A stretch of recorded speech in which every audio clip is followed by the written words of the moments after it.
Welcome, welcome, welcome to another adventure into reality.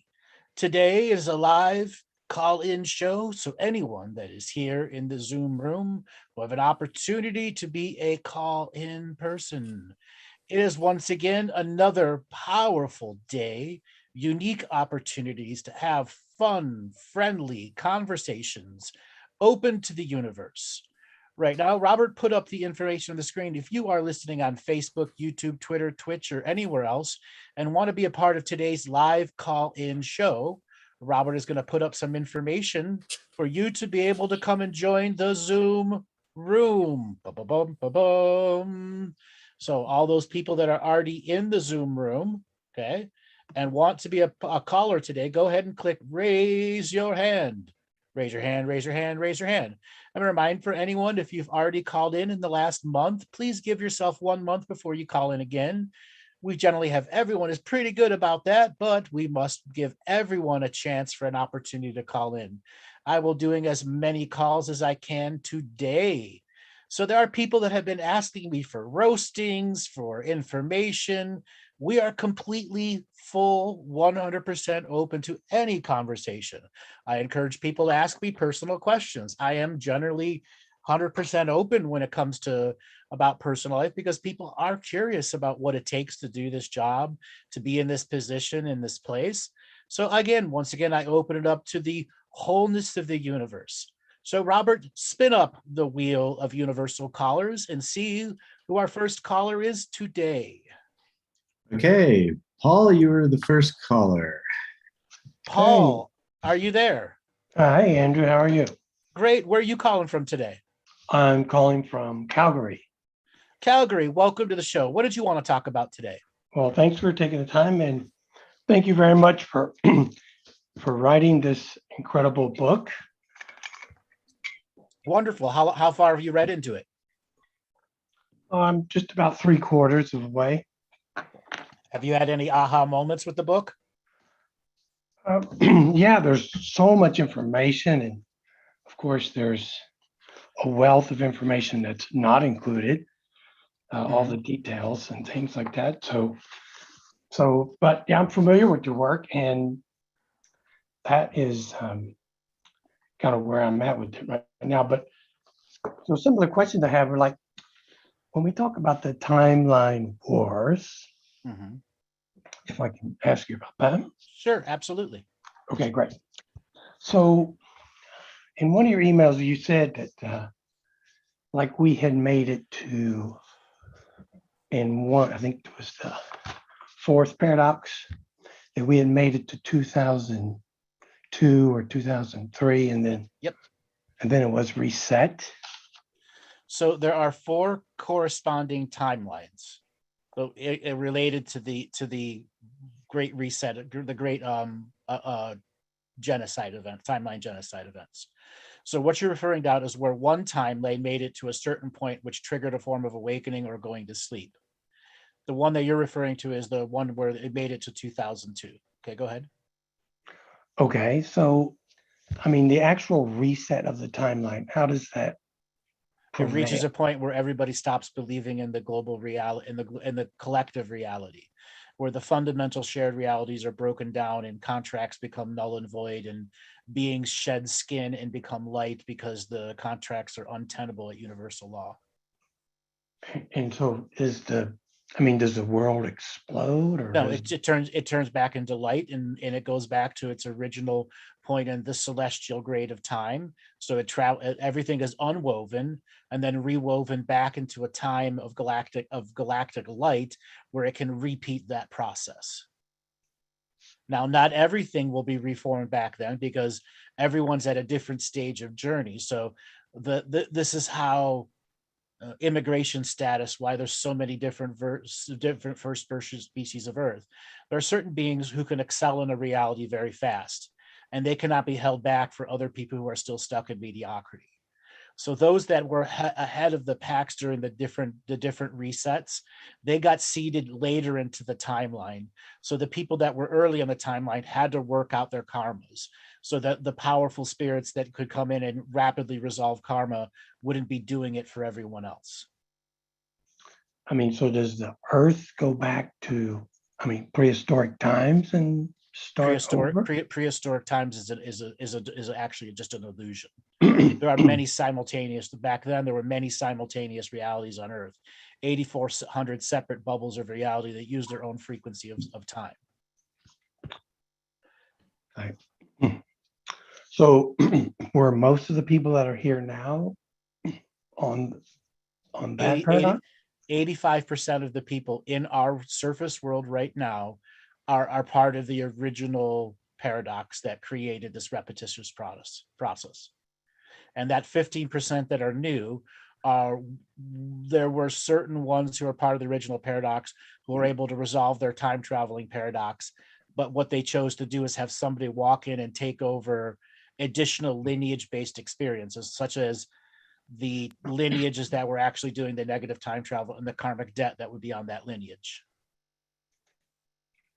Okay, yeah, that's obviously worthy of some intense contemplation there. But because understanding these multiple timelines and jumping the timelines is, You're just going to drive yourself crazy. It's cat chasing its own tail. That's why I call it the hairball. You have to look at it from the 50,000 foot point of view always, because as soon as you try to go, what's the individual this and that, you're confused, because there were higher sorts of being running the galactic ascension mean that were selecting good choices off of timeline paradox 1, bad choice off of number 2, good choice off of number 3, and stitching them together in the fifth world, what we are in right now. They stitched together a bunch of good and bad choices from the totality of the experiences of the 4 previous paradoxes to make a resolution based timeline here. So you can't just see it as one small thing. You have to see it as the big machine that it is. I have a question about the quote unquote 15. Mm-hmm. Now, is there a reason there was only 15? Or yeah, that was what was here at the time when the Earth drama, Galactic Seed Planet drama started. The war galaxies opened up. So 15 was not necessarily a fixed number. It was just the number of these, as I say in the book, these were founder beings from another universe? No. They came from another universe and had some qualities of founder beings, but their purpose was not to be founder beings. They were there to expand, explore light, make new things, and make creations. Yes, that's what founder beings do, but they do it in a founder light constructs to status, so that as the universe and the galaxies grows, they can realize from what eras of light these things were constructed from. So their intent was to try to get to a founder being status? No, their intent was to make a citadel of power in which light would be directed towards them, and they could influence light as unentangled observers to not take on karma, and to make that fortress of consolidated light from these 15 multidimensional beings to be able to hijack the universal light process, or which is challenging the prime creator. And each of the 15 beings wanted to do this individually on their own, and they knew they couldn't unless they all came together. And that's why that 15 came together. They all had the similar concept of service to self ascension, which is to parasitically take over the prime creator's position instead of going and earning it through the universal transition process. So you mentioned in the book that, prime creator is fallible, and that's Yep. one of the That's something a lot of people are gonna have challenges with, but it's not something I've said it before. Okay. Yeah. So when you see it in print, it's is the Pope infallible? No. In all this universal experience, why wouldn't the prime creator be fallible? Yeah, I mean, so I had gotten from what you're saying before, like if you take the notion of Jesus Christ and how that was likely a hijacked manner of people coming together in unity and I don't know, maybe sacred neutrality, but then it's like the 15 Saul, that prime creator, was trying to introduce that through the notion of Jesus Christ, and then they No. You're reaching way too far into subtle subjects that you're trying to separate grains of rice and grains of salt and elephants at the same time. You have too many big things that are affecting too many little things here.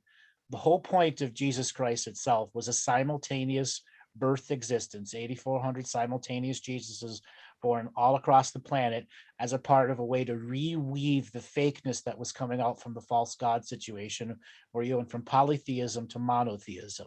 And they wanted to maintain that monotheism was going to destroy religion, and that the Christ figure sought out other religious figures. And I recognize them as part of the great creator, and that there was no single creator.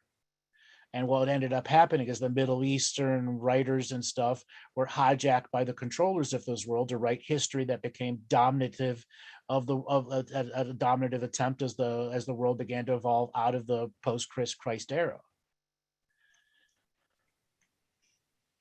And then from there, you have multiple beings time traveling back and forth to modify what the Christ did or didn't do. Because there are a number of fake time travel Christs out there it just says he is walking across the Great Valley, but it wasn't actually him. They set up myths and stuff to go into the future. Okay. Because it was all about dominating the what? Verbal and oral timeline. So that when the written timeline became down, it was easily manipulable. Right. Well, thank you for that. Okay. I'll resist to that, of course. Now, so my little tiny piece of advice for you is when you go back to think of some of these subjects you have, just say, let me step to the 50,000 point of view. Don't look at the micrograins of salt. They'll lead you down trails of confusion. The big picture will always show you the fastest route at understanding it. Thank you for that. Okay. Now, I think in one of your iterations, you had functioned as a planetary sentience. Is that? Yes, I was a planet. And then when Earth was going through one of its very hurt phases, it created a call out to the celestial sources and universal sources out there. I need help, or this whole project's going to fall apart. A giant billions and millions of celestial beings made that journey there. I was one of them. As a planet, I had evolved everything, and I found someone to take over the spiritual contracts as the planet, and I left the planet and began the journey to Earth. And was that in another universe? No, this universe. This universe. Yeah. So, can you describe what it's like to be a planetary sentience? Yeah, I can. So, imagine you have a family. You could have 1 trillion husbands and 1 billion offspring. You could also be the husband and the wife and the 1 billion offspring. You could have hundreds of billions of beings living in your world. You could have trillions. It's the familial relation that the mass multidimensional being that is known as a celestial can experience. Does a celestial have I am? No. All of its individual children are a part of its I am. It is not a hive nor a collective. It is an entity who has individual psychic connections to all of its offspring, past, present, and future. The celestial being defines its own time and how many individuals on the surface can have their own version of time based off of how closely related they are to the common expression of the celestial's vision for what the potential futures can mean for the 100 generations that are to come. So helping create architectural based minds that can travel time and space and spread the seed from this world. And then to have that potential of that seed meet a seed of another celestial, and maybe that celestial is working with that celestial source or not, or it is a synchronistic crossover. And then the children step onto the grander stage and can learn to have a completely different relationship with a celestial source. That's what it's like. There's a lot of things to keep track of, right? But you're not an individual. You're the many and the individual simultaneously without competition. That's the next stage of consciousness, when you are many consciousnesses working together for extended terms and goals. Okay, great. Has there been any? Yeah, I think that's good enough for me today. That was a great call. Thanks for calling in, Paul. Okay, All right, brother, take it easy. you too. Bye. All right, Robert, let's spin up the wheel of callers and see who is next. Okay, Zalith, your signal to unmute. Zalith, are you there? Hello? Might be Xylith. Going twice. Next, Grizzy. It starts with the G and ends with Gunya. That person, are you there?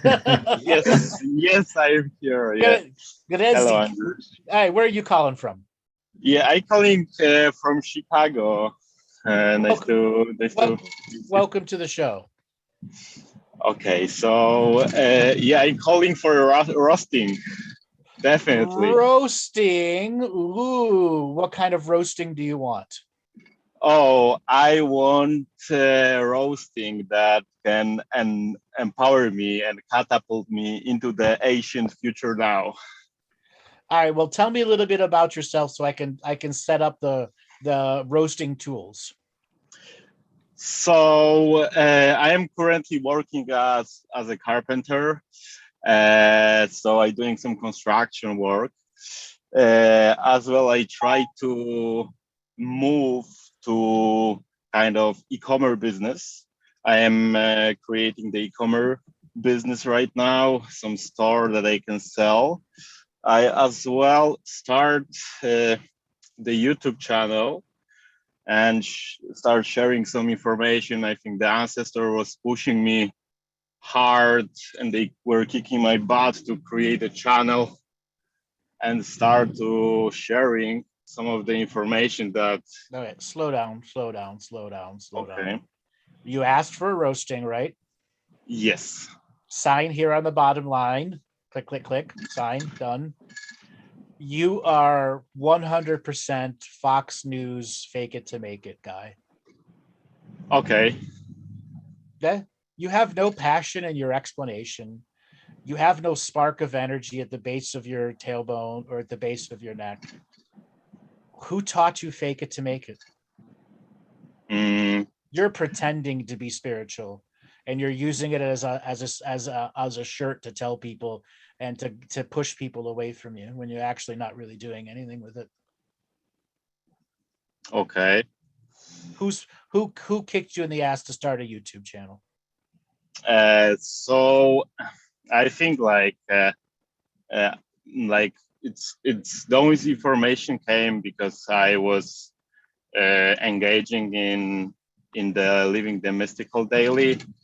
Mm-hmm. And I was kind of pushing myself, and it starts, I guess, like 1 month ago when I was on the ayahuasca journey, and the medicine kicked my butt, and she roasted me. Mm-hmm. She roasted me a lot. Mm-hmm. But yeah, I'm looking for another part of roasting so I can push myself even harder. How much roasting is enough? Because there's a deep inner part of you that's a martyr that is battling spirituality in general because you've had so many other lifetimes where you had broken faith. I'm gonna be blunt with you.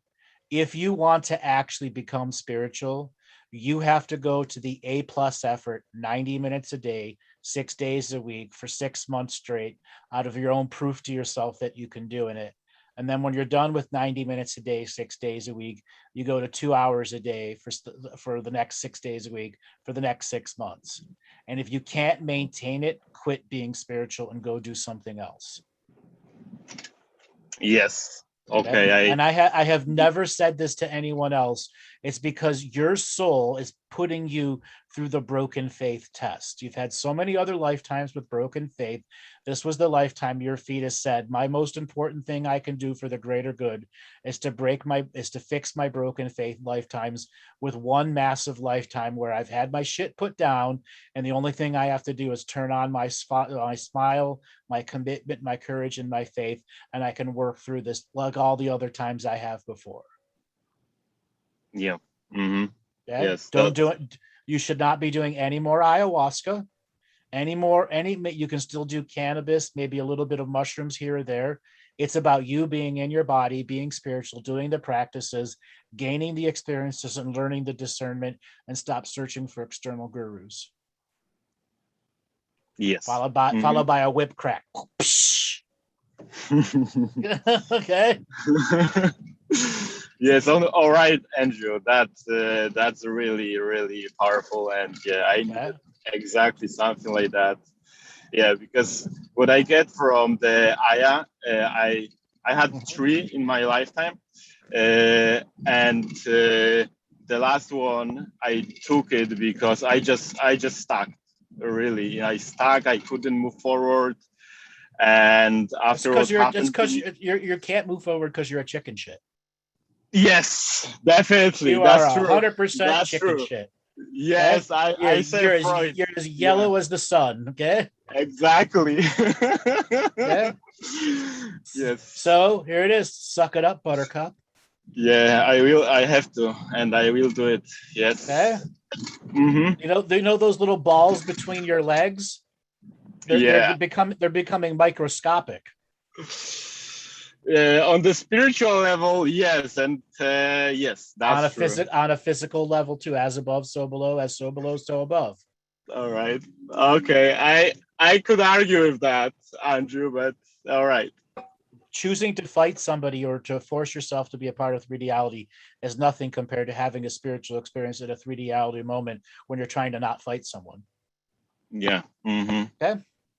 Mm-hmm. Just wait till you have to have a multi-dimensional crossover between the duality and the singularity, and they're both arguing they're right, when in fact neither of them are right. In the moment right there, as you stop and you reformulate the constitution of the energies that are around you through pure alchemy of I have willpower to transmute, transform, and translate anything in my reality back to the bubble of energy that I want. You're afraid of your own power. You're afraid of the journey of spiritual fear. How do you get over your fear of your own shadow? I think by courage and commitment, and just doing small steps. Small step, one leg front of the other, and just small steps, and start. There you go. Start slow and just push myself little by little, but because I feel that sometimes I try to take too much on my shoulders, and then I getting crushed because of the weight that I try to lift, and I am not prepared for that. Exactly. You burn yourself out, and you have nothing left to give yourself. And the next thing you know, you're crumbling under your own spiritual weight. If I have to do something. Yes, that's so true. Yeah, I see that. Andrew, can I ask you another question? Sure. This is still under roasting, though. Yes, this is under roasting. All right. So please, can you guide me and help me with how I supposed to fortify my bubble of reality? Daily practice, dude. It's daily practice. Okay. If you're a bricklayer, you're measured by how many bricks you put up in a day, right? Yeah. Okay, you're either a shitty bricklayer or you're a good bricklayer. When it comes to fortifying your reality, you are the bricklayer, and each brick is the individual piece of daily practice that you do every day. Okay? Yeah. So you got to lay some brick. You got to do the work. Okay? I created Living the Mystical Life Daily so that when you're taking and doing the work, each section of the work has something for you to think about. And when you look at all the sections at the end as a combined total, it's there to expand you as a multidimensional, multifunctional being of awareness who can go from one point of view to another point of view and not be restricted by the projections of the shared reality. So you have an individual journey into self-illumination. And from there, it's your choice of how much effort you want to put into self-illumination.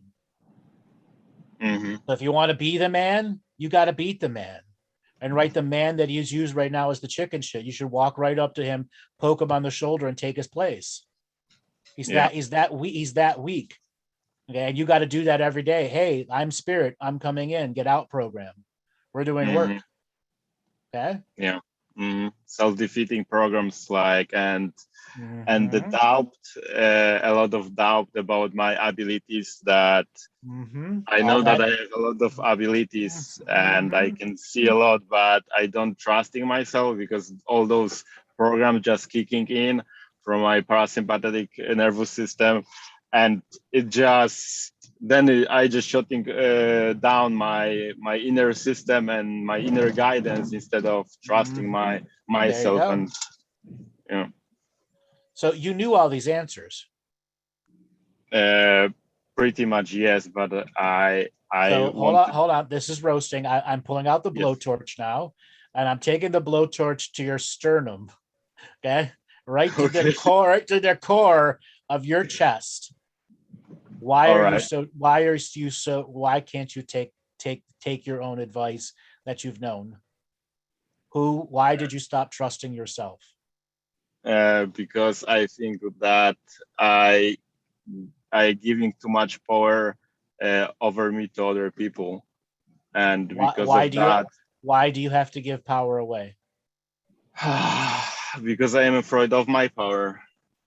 What are you afraid of your power? What will it do?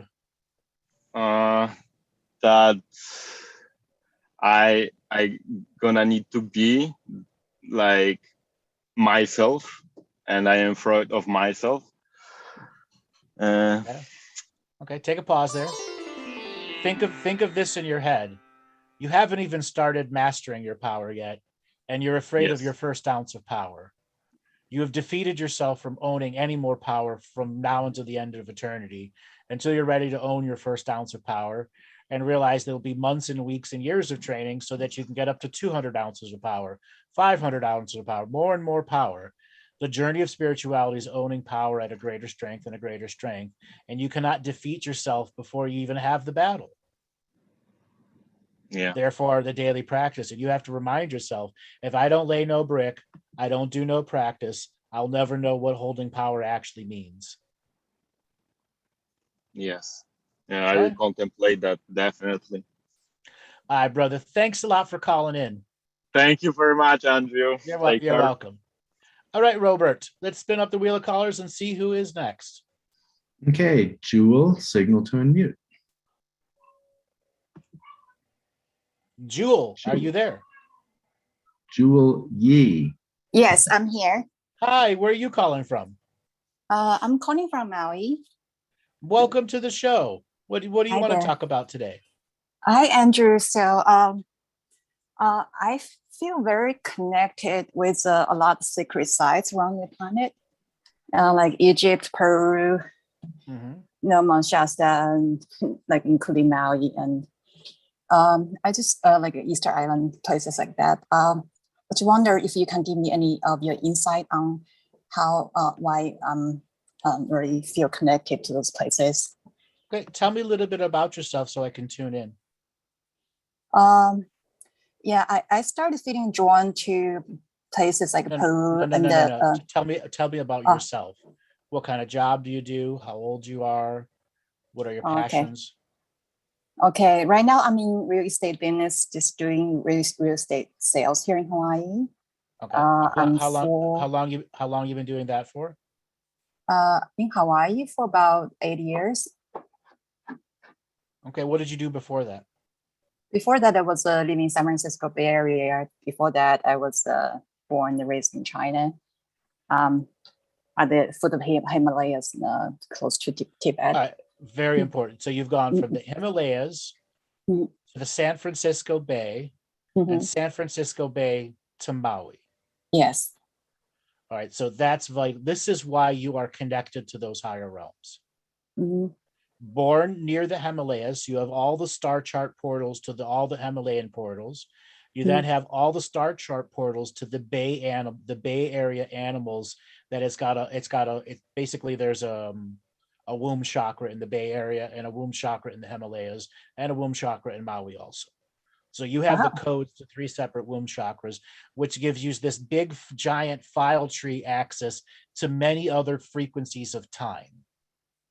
Mhm.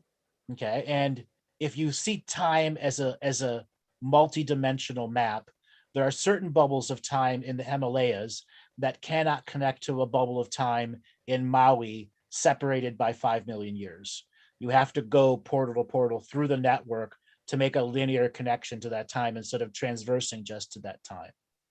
And you happen to be in Maui with all the star codes of all these other places that you've lived, which is now giving you this easy shortcut network to other places in space and time. And your soul planned this, but the big part here is free wills. What do you do with it? Right. You got the skill. You can see it. I have no doubt in my mind that you're high frequency connected, but what's the long-term strategy and goals? What's the multidimensional business plan now that you validated your access to this? Yeah, that's a good question. Because I also feel very connected to a lot of Egyptian deities. I can feel their presence. Sure, because Hawaii is directly linked to the city of Tyre, which is in Egypt. Tyre. Mm-hmm. Okay, so Maui has direct portal access and tunnel access. Okay. You mean like an underground tunnel, like physical underground tunnel? An actual underground tunnel that's made out of obsidian. Okay. Okay, because it allows underworld and overworld transition of thoughts, concepts, and ideas. I see. Is there any of my past lifetimes associated with Lemuria that's drawn me to here? Absolutely. Lemuria is a big thing when dealing with any of the Hawaiian Islands. So that means you have a lot of things you have done in the past as a living being that had both positive, negative, and neutral effects on billions of other beings, meaning you were one of the great impactors in history. Actions you've done in the past have directly impact the future. And it's one of the reasons many people are drawn to the Hawaiian Islands, so they can resolve their mass impact events. These are the similar soul mission I have in this lifetime to accomplish something. Correct, something good for the wholeness. Okay, so that's like a greater, very grand goal for the entire humanity. But it's a grand goal that has to be incorporated into the micro individual's prayer process. The lifelong journey of what your relationship of prayer means to the prayer sources you're working with. Body, mind, spirit, great spirit, universal spirit, volcano, element, earth, whatever the source reception of your projection is. And understanding that we are both the source and the projection. That's the relationship of universal prayer. Right. So the more you're able to incorporate universal relationshipal prayer between the micro and the macro, even if it's 5 minutes here, 10 minutes there, an hour here, an hour there, you are advancing that grand goal and giving the I am individual greater access to some of the bigger celestial plans. Okay. So you would recommend more prayer, daily prayer practice in my daily life. An out loud prayer process that allows the hyper creativity you, who can do all these other spiritual things, but as a well practiced spoken emotional journey. Yes. Okay. Yeah. So okay, I definitely, I've been thinking about doing that too. So that's quite it's great advice. Do you know why I feel so connected with Egypt? Is that because I had the past lifetimes there with some unaccomplished mission I hadn't fulfilled? Okay, so That- let me just put it this way. Okay. There are many things you did in Egypt where you had to work as a transitionary spirit between the living world and the underworld. So you had to act as the underworld's emissary, that not too many pleasant things may be coming to the future potentials. You had to be a negative soothsayer as a warner, like, please don't invade the city. If you invade this city, you'll lose your country, as well as being a mortal being that could have immortality moments in it, meaning it couldn't be killed by living sources, so that it could do the actions for the future, meaning there's something had to happen in the future, and there were things in the past or time traveling things are trying to prevent it, like the death of a pharaoh had to happen on this date at this time. So you would be one of those people that would effectively make sure that that pharaoh dies on that date and that time, to protect the death process. That is what the greater karma for you is, the time that you had to be in service to the death process. Okay. You're now here, the flip side, you're trying to resolve the light processes. This lifetime, it's about resolving the great things light needs done for its grand journey for the soul. Let's see. That's why you have so many beings that are in potential that want to communicate to you. Let's see. Yeah. Okay. Each Does one that- can be each one can be its own little unique speech, plan, concept, technology. Who knows? It could be anything. Does that including any like a galactic beings that are trying to connect with me? Oh, That's why I'm drawn to Easter Island. Absolutely. Okay. But what are you going to do with it? That still comes back to this question. What are you going to do with it?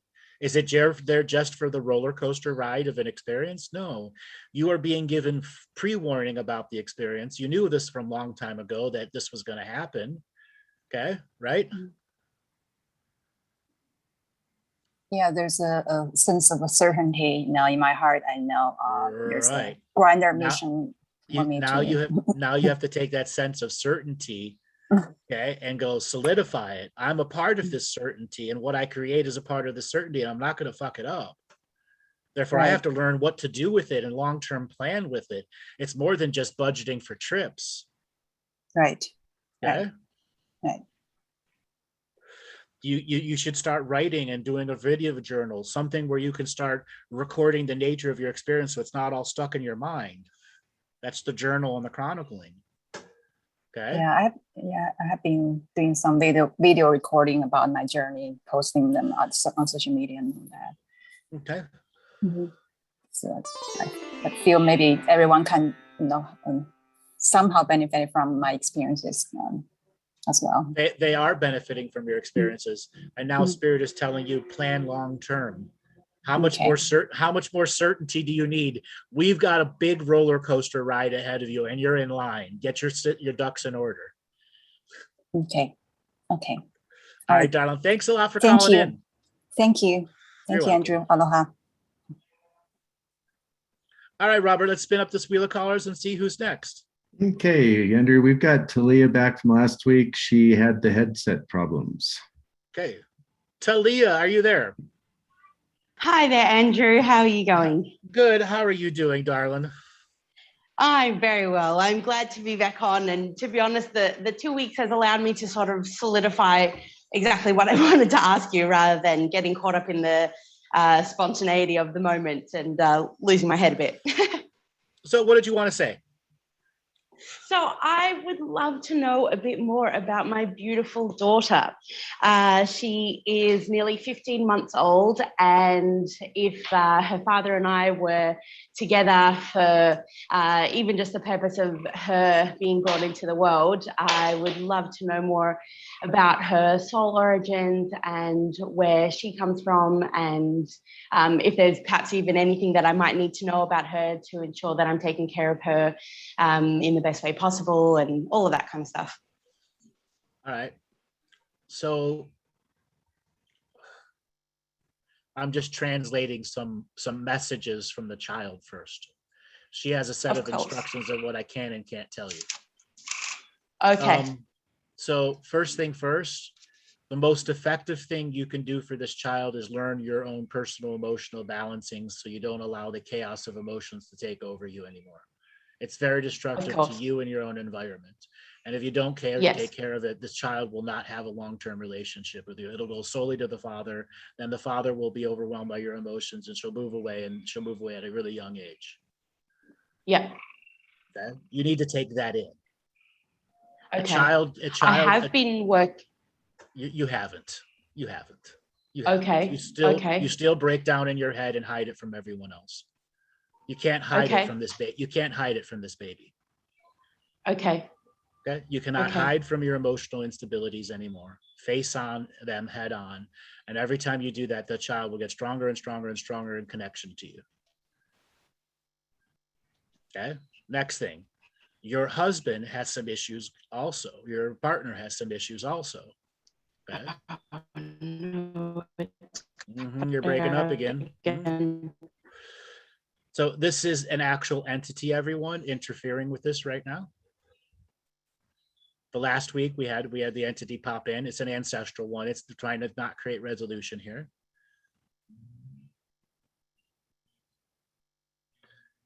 Oh, Robert, I don't think she's there anymore. Or is that me? No, okay. you're good. We got a signal. Her mic's open, but no signal coming through. Let's just give it another couple seconds. I don't think it's going to come back. It's a very powerful. The energy I had to deliver to her from the pre-contract was too much, and it triggered a self-defeation in her. Okay, we have a second Talia logging in with the mic open. Talia, you there? There you are. Hello. Okay, cool. Here I am. Yeah, wow, there's really something that's not wanting me to hear this right now. Hey. That's what I was just telling the audience. That's an entity popping up. Yeah. Because the energy I had to deliver to you was about your child saying, if you don't straighten up, I'm going to not have a relationship with you this lifetime. That's in her spiritual contracts. Your husband has a similar issue. He does not hold his emotions well. His emotions just seep out of him and pollute the environment. Okay. He needs something that he can put his effort and energy into. He needs projects that are regenerating and recuperating to him. Okay. Right. Is it that I do not have a project aside from her at this point, that I'm not allowing that release for myself? You need to be your own project while you're still learning to be a mother. Sure. Okay. This is what you imprint in her between now and the next 5 years are going to determine if this child's going to have a relationship into you. Yes. Okay. So if you are able to accomplish this stuff, this child has very, very big plans, and you're supposed to be a part of them. Okay. Olympic level plans. Right. Okay. Are you ready? And are you ready to be the mother of an Olympic and a gold medal Olympian who could have the scrutiny of the public on them?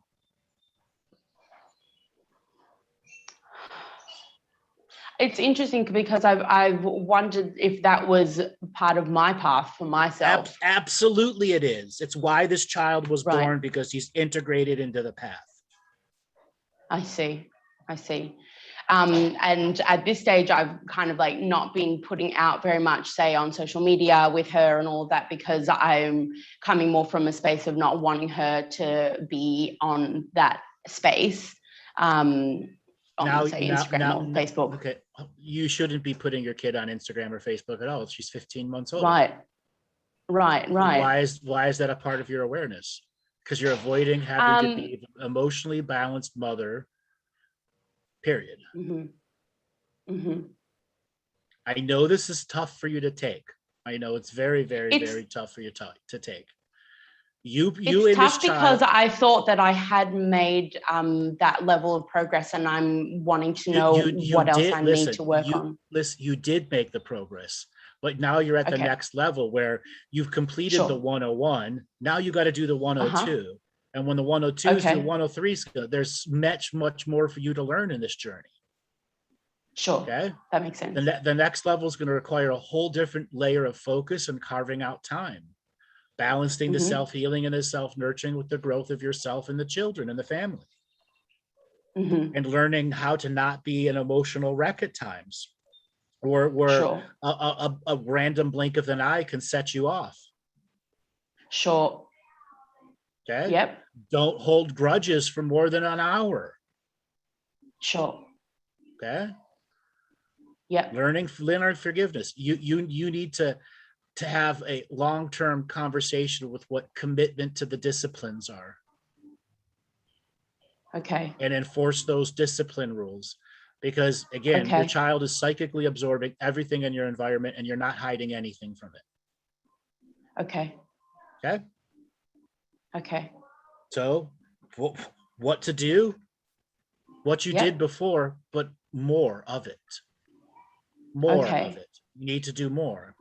And in the more doing of more, you're going to learn what specific things you have to work on, which allows you to take up a change in variety. You know, maybe the next couple months, it's literally not going to be about meditation.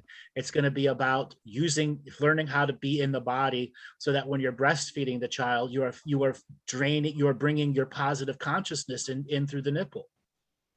Okay. Or having those moments where you're playing with the child, where you're the innocent child too, without restriction. Right. And then there's the moment where the mother has to disconnect and pass on some of the responsibility to someone else, so that she can go in the bathtub, rest and recover, and not have something come out that breaks her out of that train every 10 seconds. Right. Okay. That's 102. Okay. Halfway through 102 is I've learned how to disconnect. When I go to reconnect, I'm not bringing any baggage. Right. Okay.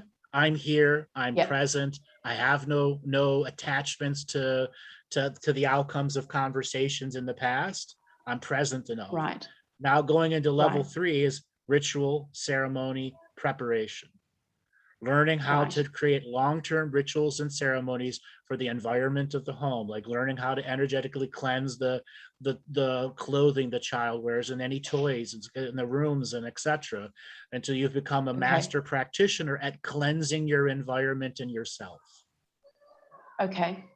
Okay. And then there's cleansing. Sure. Let me finish. Then there's the 105 level. Now you're ready to be the alkalite, which means I'm a practitioner. I've done all of the basics twice. And I'm not giving up on myself. Right. Right. Okay. So it's all self-commitment right now. Okay. We're going to go over time with you in just a second, darling. Okay. Okay. I appreciate that. Thank you. So what did you want to ask now? Well, so that is very invaluable information, so that I can, continue working on those aspects of myself. I've been working really hard on discipline and over the past few months, and there are definitely things that, like, I was doing a yoga practice at night and I've let that go. So I'll be more diligent with picking that up again. I do have problems sometimes where I'm not quite sure if I'm really in my body or wanting to be in my reality. Whenever you have to question, listen, whenever you have to question, are you in your body and I'm in this reality, you're not in the body or your reality. Right, right. Okay. If you have to ask it, you're not there. Right. So aside from you should absolutely know what feeling in your body means. That means you've done the basics. If you don't know it, you got to go back to the basics. Right, right. So I guess so then the inner child work that I've done, say, intensively since 2016 or so, that was kind of one segment of healing work. And now. Yes, because it prepared you for playing with your own kid. I see. If you hadn't done that inner child work, how much harder would it have been to connect and play with that child every day, morning, noon, and night? Gosh. Okay. Oh my gosh. It never tires me now. It prepared you. That inner child work is now directly, it's good work. You did good work on yourself. And it shows. Yep. The Right. next part is the next good work you do for yourself. Sure. And I guess like I've let the discipline go also with my diet and all of that kind of a thing. But listen, don't beat yourself up because you just finished pregnancy 15 months ago. Come on, your body's still coming back together. Don't beat yourself up that bad. Okay. Yeah, fair enough. So then with Lyra's expression into the world, I'm keeping her in Steiner education, and I've just met up with a beautiful group of women who have gorgeous families that all like have a similar mindset of how we see the world and how we want to take care of our children and keep them vaccine free and all that kind of a thing. So I feel like that I am working on building this environment for her in our home that we have and all of that. So with the cleansing and wanting to become more adept at that, is it sort of taking my Palo Santo stick and sort of going around with the intention of refreshing the energy? Is it as simple as that? Or are there some other things that I could bring in? There are other things you could bring in. So just walking around with a Palo Santo stick is what I call baby steps. Okay. Sure. If you want to take adult ceremonial steps, well, what are the out loud words behind the Palo Santo stick? What is the intent? Each room can have its own intention. Let's say you walk into the baby's room, you want a specific style of relaxation in there. Let's say you go into the bathtub in the bathroom where the kid is cranky and sometimes happy. You want a different energy in there. The chair that she sits in every morning, you want a different energy in that. So that's creating the bigger strategy that each room requires its own individual style. Yep. Okay. And you don't have to do it every day. Monday can be the kids' room. Tuesday can be the bathroom. Wednesday can be the car. Thursday can be the car seats. Okay. Sure. Just break it down, and so you've done a check mark. So when you go look back, did I actually do the spiritual process or not? Okay. Your spiritual time management and how you record it. Yep, absolutely. I know that we are running on time, but I did actually want to know if you might have any insight into a particular connection for myself. I feel very connected with Celtic. Really, I guess my only connection really is through music and even like dance or anything like that. But I'm wanting to connect in with that because I was raised Jewish, and that is just, for me, I call it the original deception. And I was wanting to know if there's anything further or deeper in my lineage that can give me some insight into that. Yes. So Ireland, Scotland, and Upper England, Middle England have direct tunnels to Egypt. Okay? I see. So many of the Irish folklores, Tuatha De Danann, they have an Egyptian background to them. Okay. I see. And I'm simply going to say the Celts. Have you ever seen Celtic knotwork? A little bit, yes. I would highly recommend that you go online and learn how to do Celtic knotwork. There's a Celtic knotworker spirit inside you. And the more you learn to draw the knotted work within a circle structure, the more you're going to unravel your past between Egypt and Ireland. Okay. And it's one of the things you set up as a spiritual contract for yourself. And it's why it's attracting you to these concepts. So once you start doing the knot work, you're going to link into the time being where you were the knot worker, and you're going to start exchanging just emotional experiences through time. And then it's going to lead you to all the other places that this being has gone and done its knot work. I see. Okay, beautiful. That's a great opening to venture down that path. Is there anything else I might need to know about my child moving forward? It isn't about your child moving forward. It's about you moving forward. I told you this child's going to be an Olympic level, means there's going to be an athletic process there. What it is will be the determination of how you raise that child. Okay. All right, darling. And therefore how I raise myself. Exactly. How you raise yourself will be to raise the child. Exactly. Okay. Do you want the coach to be? Do you want the Olympic coach to be the father and mother, or do you want to be the father and mother taking them to an Olympic coach? I see. I see. I get you. Okay. She either wants you there or I doesn't. totally get you. Okay. Yeah. No, I hear that because I have issues with my own mother, and it's easier not to have her around sometimes. So yeah, There you go. 100%. That's the karma of her growth. Okay, I hear that. I don't want that for her because I want her to have the experience of having her mother. I'm wanting her. There you go. Then I have passed on this child's wisdom and their pre-contracts with you. Okay. Beautiful. I'm so grateful. Thank you so very much. I hope you have You're a wonderful welcome. day. Thanks a lot for calling in. We got through the gremlins. We did. Yes. See you, gremlins. All the best to you. All right. Take it easy, darling. You too. Bye. All right, Robert, let's spin up the wheel of callers and see who is next. Okay, Lucius, 13. Your signal to mute. Lucius, 13. Are you there? Yes, I'm here, but I only have a couple of minutes. I have to run. Is that okay? Sure. Where are you calling from? California. Welcome to the show. What did you want to talk about? Well, we've talked before, but I'm just wondering what I'm supposed to be doing this time, in this incarnation. What did we talk about last time? Well, they all kind of run together, but I think you mentioned something that happened to me I don't know, when I was like in my early teens, 12, 13, some kind of underground, something that happened to me. I would like to know more about that. It sounded a little bit like you said it wasn't evil. It was just something that happened to me in such a way that it had an effect on me.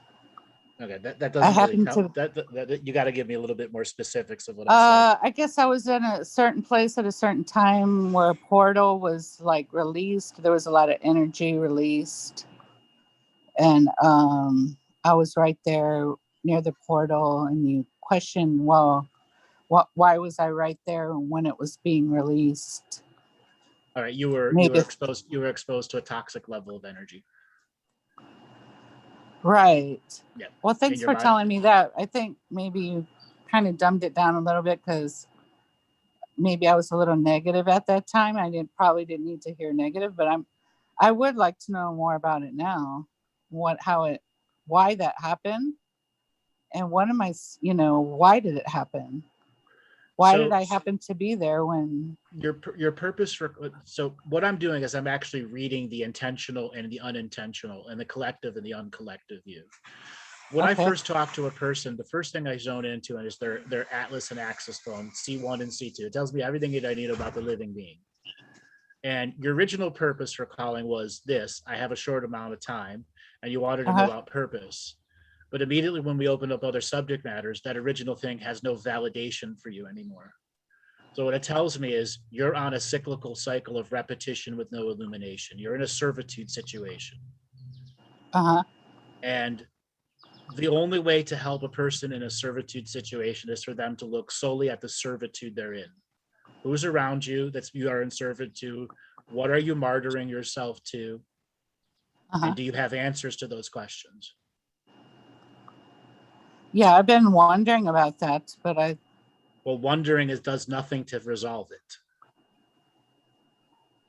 Like one of the other callers earlier, if you want to advance in your spiritual understandings, there are some fundamentals inside of you that you must begin to give answers and resolution to, so that some of these questions you're asking can have validating answers to you. Because you're getting validating answers, but all of a sudden they're not being recorded in your memory.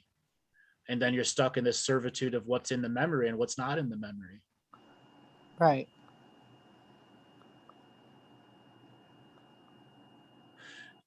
You wanted to know what your purpose was? One of your many purposes to get out of that. Okay? So when you had that experience when you were 13, it put you into shock state. Right. It overwhelmed you about spiritual experiences and shut down the spiritual experience, but it didn't shut down the mind that was having ongoing spiritual experience. It just shut the physical ones down around you. and then the mind got overwhelmed and shut down everything. But the mind is still on the servitude track to validate spirit through the external validation process. Got it. So what do you do for a job? I'm not going to say. Not after that. Yeah, because Why? I actually help other people. So Okay. That doesn't mean you can't. It doesn't mean you can't help other people. There are Well, I plenty of do. people you can. There are plenty of people you can still help. I am not a perfect being. I have plenty of flaws and things that remind me. I just know when I can and can't do sessions. And people that have regularly had sessions with me, I cancel shit all the time because I may not be ready to do it, and I want to make sure I'm there and ready to do it. Well, I seem to be like a balanced person, but I know that you're right. It's like these energies around me. It's like ridiculous. I don't know And exactly. you got it. It's kind of supernatural, and I don't know exactly. Okay, so let's just get to the truth. You're a healer. You're a verbal healer. Okay, you don't have to say any more than that. All right. You can still continue doing this job, but there is a time and a place where you have to turn all of your skills inward. You got to put yourself on your own schedule and do a session for yourself as both being simultaneously, the one that's open to having one and the one that gives one. Yeah, You got to hear your hard truth from your own mouth. Yeah, it's funny. I just did that like maybe a day or two ago. So this is something that's going to be several processes, and it may be ongoing for a few months for you. Okay, but it will come to an end, and when it is done, it's going to go, wow, that's what was holding me back, which was this perspective I took on of shutting down everything. And when I got to try to go start it up, there's an internal part of me that turns the light off. That's like walking into a room. I'm going to read a book. I'm going to turn this light on, sit down on a couch, and somebody walks into the room and turns the light off when you're sitting there next to the light reading a book. Right. Got it. That's what your internal self is doing. I get it now, and that makes a lot more sense, but I have to leave. I'm sorry. It's all right. Thanks for calling in. Okay. Thank you. You're welcome. Bye. All right, Robert, let's spin up the wheel of callers and see who is next. Okay, Xylith, we're giving you one more chance. Xylith, are you there? Can you hear me? Yes, where are you calling Hello? from? Hi, where are you calling Hello? from? Hello? I'm calling from the desert of California. Desert of Can you California. hear me? Welcome to the show. Yes, I can. How you doing today? Well, doing okay. So what did you want to talk about? Well, I have, one question, two questions, but one that comes to my mind. I have problems. I'm a smoker. I smoke too much. And the other question is, I've been on the path for a while and I turn away from it, and it's causing me problems and just struggling with how to find a way to go forward with myself and life, if that makes any sense. Yep, I understand where you're at. Okay. So what do you do for a job? I don't have a job. I make my money as a gardener and a writer, but mostly I'm blind, so I get a disability check from the government, so I don't really have to worry about money too much. Okay, so is the money you make off the books cash only, so you keep your benefits? Yes, I get to keep my benefits. Okay, so whatever cash you earn, nobody knows about. Yeah. Okay, how do you make money writing? Well, not much really. Like I said, mostly it's through the gardening and the disability check. I aspire to be a writer, but you're aspiring to be a writer. Maybe you sold a little bit here or there. You made a few bucks. Big deal. Great. What is your bigger view for yourself? Where should you be now compared in your mind? Well, I'd like to help people, but I feel like I'm not worthy to help. Okay, so that's not an answer. That's just self-defeating right away, man. I know. That's like blowing us like a chewing gum bubble and popping it on the first blow. Come on. Yeah, I definitely sabotage myself. Okay. How did you lose your sight? I was born blind. Okay. Has that affected you over the years mentally? I was born blind. Well, I mean, probably more than I realize. So yes, but I try not to let it affect me. What I say to people is it's hard to miss what you've never had. So Sure, but there's a yearning. yes. Okay. Have you ever done any hallucinogens? On occasion, but I don't hallucinate when I take them. It's all very heady, thought-based stuff. Yeah, because you can't get into your body. That's why. Your whole thing is a long time ago, you created a program that kicked your soul out of your body into the third person point of view in almost a self-masturbatory state because you had failed in whatever it is you were trying to do at pre-puberty, puberty, post-puberty. So between 7 and 13, whatever you were trying to spiritually express to everything that was around you was completely misunderstood and it backfired against you. Yeah, that sounds right. What happened? So I guess, my question would just be, how do I Actually, what happened? But what happened between 7 and 13? What do you remember? Well, I remember, not being validated. There were a lot of things going on in my life, spiritually and romantically and personally, and I felt like I didn't really have anybody who I could connect with or talk to about any of it. Okay. Plus, you were blind. Okay. Yeah. Plus, you were blind. So my advice for you right now is you have to learn how to have sight spiritually, even though you're blind. So the hallucinogens that you've done, what hallucinogens have you done? Taken mushrooms a couple times, LSD a couple times, ayahuasca a couple times. When you did the LSD, what was your experience like? Very amplified would be the word I would use for it. Okay, so everything was just amplified. That means a dissociative puts you into your body. So when you did ayahuasca, what happened to you? Oh, very much. It was like, my goodness. it was like, leaving behind the human form, leaving behind identity, very much just like floating through the universe. And was there any vision to that experience? Yes. The first time I saw myself as like an outline, kind of like a rainbow outline against the stars, but it was all dark inside the outline. Okay. And I could just see the stars. Yeah, that was the infinite you expression.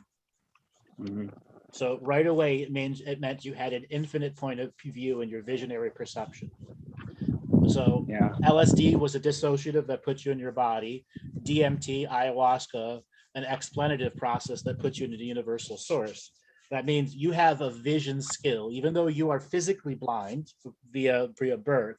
There's a visionary process that you can connect to from your blind eyes that don't have neural pathways of seeing our vision of reality, so that your physical eyes can produce a data set that your third eye can create as a visionary process. And you were born, this is not a defect, this is a magical special ability in your lineage, and you chose to be blind this lifetime so you could develop the skill at a much later part in life, so that you would have a childhood to go through that had good, bad, and different, and everything you needed to learn. And then when you were ready to grow into your blind's visionary skill as an alchemical journey, you would leave behind the journey of the child and become the man who has the sight of vision. Yes.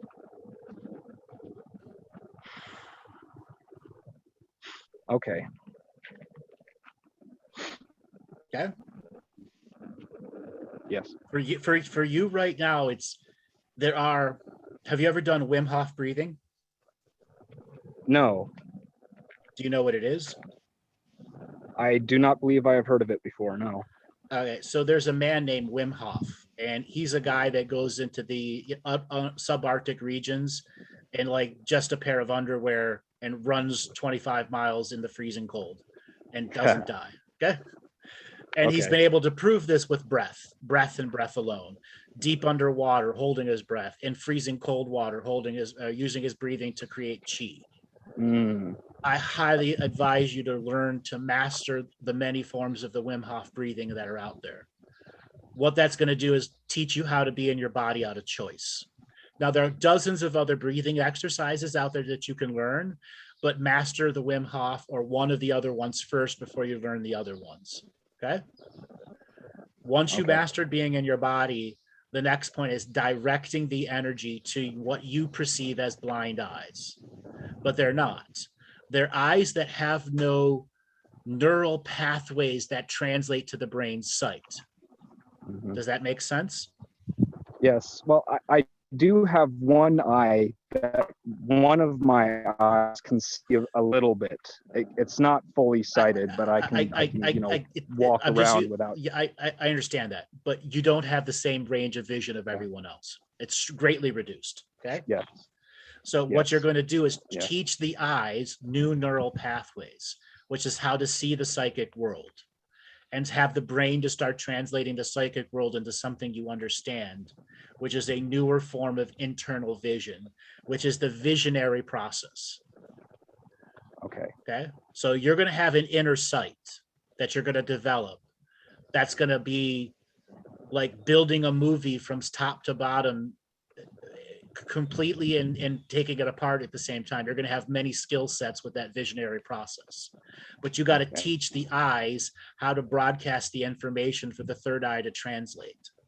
Okay, so do the breathing exercises to build the chi and direct the chi to the eyes to try and build. So the eyes have rods and cones. Okay.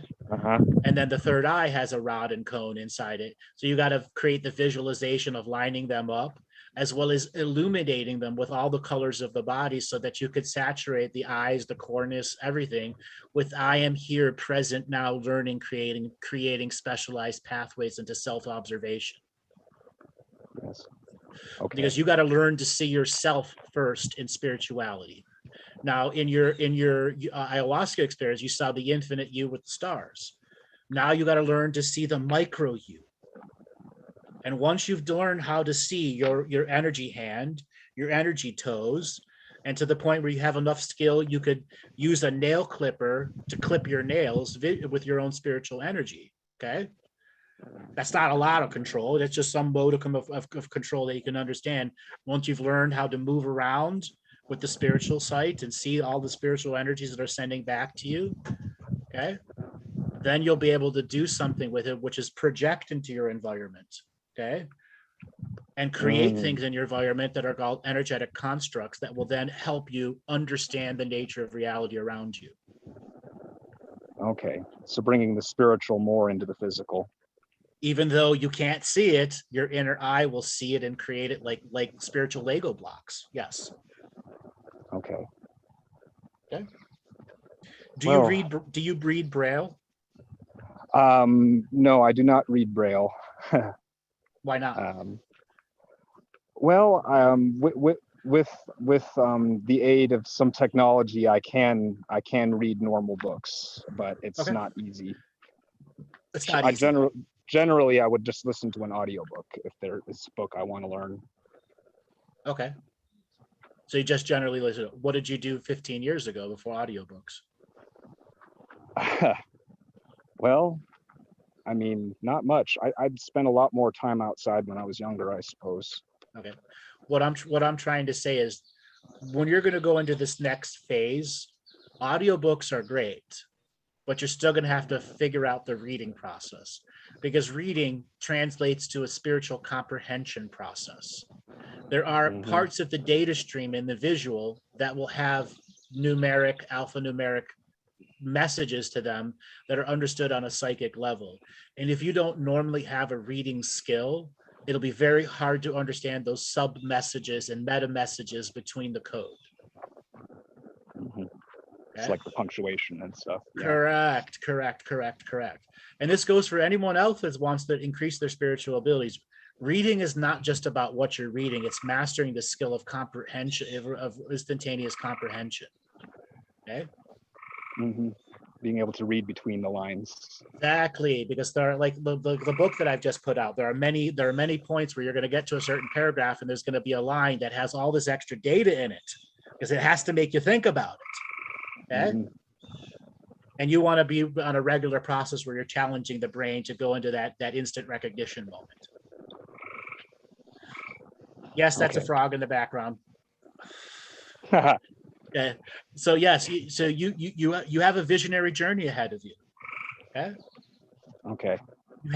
You would have, like, if this was ancient Delphi, you would definitely be on the top 10 list. Take it as a kid. I can see that. Yeah. Okay. But you got to make your own modern Delphi now. Yes, that's a lonely one. No, it's not. No, it's not. It's I lonely know. it's lonely just because of the experiences you've had that define you today. That does not mean the experiences will change. You just got to be not a pessimist about it. You got to be optimistic, even though there's not the opportunity there. Yeah. And you got to be create more optimistic opportunity. without toxic hope. That's the delicate balance of being someone in the journey of searching. Mm-hmm. Okay. Well, thank you, Andrew. That gives me some things to work on. So let me ask you another question before you jump off. Okay.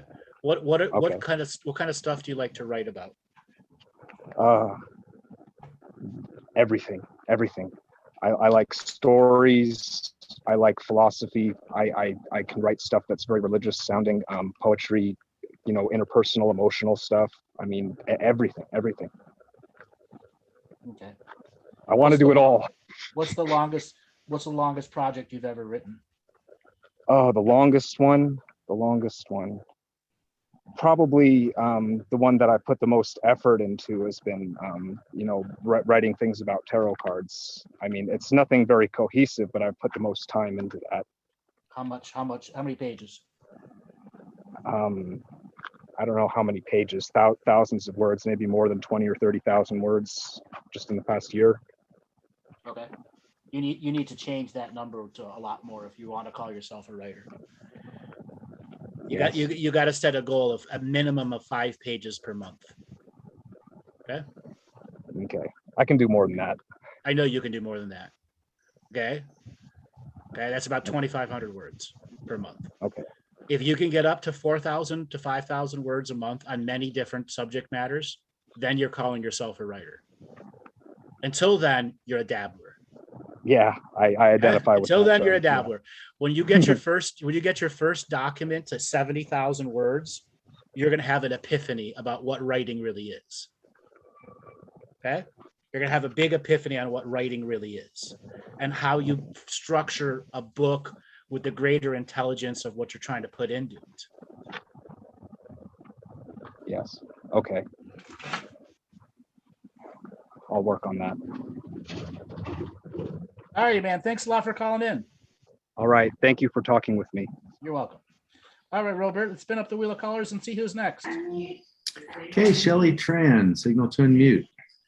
Shelly Tran, are you there? Yes, I am. Hi, where are you calling from? I'm calling from the Catskill Mountains in New York. Catskill Mountains, New York. Welcome to the show. What did you want to talk about today? Well, I had a whole bunch of things, but then the frog. I have, there's some message from frogs that are coming in loud and clear in the weirdest ways. And then when I just heard it in the background, it's like, okay, that's the question. Is it, what is this significance for me in this? So in many of the indigenous cultures, the frogs they sing to the thunder and rain beings. They tell the clouds and the weather beings what the land really needs. The truth of what the land, even though the flowers may need more water and this may need less water, it's the balanced truth of what the land needs. So there's a truth factor to the frogs' sound and mating sounds. And when one learns to tune into that, they can get into the validating truth of what's really going on their local bubble of land where they're hearing the frogs call. And then when we hear a giant chorus of frogs, 400 or 500, like in about an hour from now, where I'm sitting right now, will probably be 300 or 400 frogs. And if I go into the backyard, there'll probably be 800 or 900. Okay? Each with their own validating truth of what the land, that local bubble of land within a few kilometers really needs. Okay. Wow. It's just they've been coming at me. It's like unbelievable. Last night I was sitting in that chorus of I don't know how many, maybe 100 or then they individualize and there sounds like there was 8 specific ones and Exactly. There were specific ones with individual messages. Okay. I wanted to ask you, is it possible to do a body scan? I feel like I need to handle whatever's going on with hormonal imbalances, intestinal issues, and now a toothache. And I've taken, I take really good care of myself. So I'm trying to figure out, I need to get past this stuff so that the spiritual stuff can come easier. Generally, that's a lot of validating truth into that. You got to take care of the body before you can have the bigger spiritual truths come through. So what is going on in your body? What kind of intestinal issues are you having? Constipation issues forever. And I use herbal remedies, well, for my whole life. And I don't know if this goes back to issues when I was a child. I kind of had to raise myself. My brother was very ill and my mother couldn't really toilet train me or take the time with me. It might go back to that. I sometimes wonder if I have an entity attachment that is blocking me or bothering me. How old are you? I'm 67. Where were you born? Canada. What part of Canada? Toronto. Do you have nightmares as a kid? I did have some. Don't really remember any specific ones. Okay. When's the last time you had a nightmare? I don't know. Maybe a couple of years ago. What do you remember what it was about? Probably around being raped. Okay. How often have you had those dreams? Lots. Okay. Well, how does it affect you after the next day? I think it's just a fear that comes through me. I have a big fear of being raped, and it doesn't it doesn't. Why is there a big fear of being raped? I don't know, maybe because I feel very vulnerable. I don't know. I live alone. I'm super independent. I go places by myself. I travel around the world by myself. And yet I'm super cautious because I do feel that fear. Was anybody in your family or were you raped? Not that I am aware of, not in this life, but definitely in other lives. And my father was one of the people in a past life that was not by his choice so much, but kind of pushed by his buddies to participate in the rape. Past lives have nothing to do with what's going on with you right now. This is about what you've created this lifetime as the limitations for you to going out and having a fully fulfilled life. Something inside you shut down having a fulfilled life a long time ago. Right. Okay? Yeah. And having shut down, being guaranteed an unfulfilled life, which means you had to engage into the negative karmic people that were around you that only taught you negative karmic lessons, which validated your choice to not be a part of the reality. Okay. I do know that when I worked with this shaman in the jungle in Ecuador, he said that at 9 years old, something happened. Sure. And I think a lot of things happen, but you have no validating memory of them. I don't. I have a very poor memory. And until you have validating memories about them, anybody validating anything about your unvalidated memories is not doing you any good. Right. Okay, because it has to come from you. Right. And if it has to come from you, you are the only one that could do the work to uncover it. Right. Which And means the work that you've been doing now has been great, but if you really want to do the core inner work, the work you're doing now has to get better. More techniques have to be added, more outward accountability to doing their work and the discipline behind the work. Right. So that you can't accept little micro steps as an advancement anymore, which is what you've been doing. You have 1,000 micro steps, which has made 10 macro steps, but you still have 1,000 macro steps to go. And when so you have to learn to take much more effective steps in the work that you're doing on yourself. I'm starting to do that right now. I'm taking a course to help me hone in the more foundational stuff around. I do readings for people and just spontaneous psychic kind of stuff, but I don't do the foundational work. And you do that out of arrogance. You're doing that out of arrogance, that I'm old, I'm 62, I don't need to do the foundational work. Yes, you do. I'll be doing foundation. I need to. I know. Yes, I know you need to, but as long as you're not doing the foundational work, there's an arrogance factor to you. Everyone does this. You're not individual. It's not just you. When you're doing stuff and you're not doing the basics, you become arrogant. Right. Okay? And you've got to break the arrogant cycle by starting to do the basics and understand I have to incorporate the basics into everything that I'm doing. Right. And do you have any advice for me on just what are where would I begin? Other than, daily meditation, I'm not doing. I find that really difficult. Because you can't be in your body, and you're doing your skill as a third person point of view. Okay. Whenever you're doing your psychic skills, you're not actually in your body. You're at a third person relating information to your body and your body answering it, which means that there's a hierarchical system of servitude to the body, and the body is service to you, not servitude. You have created a situation where you can trickle information from spirit into your body, but you should be in your body with a full flow of energy. Okay.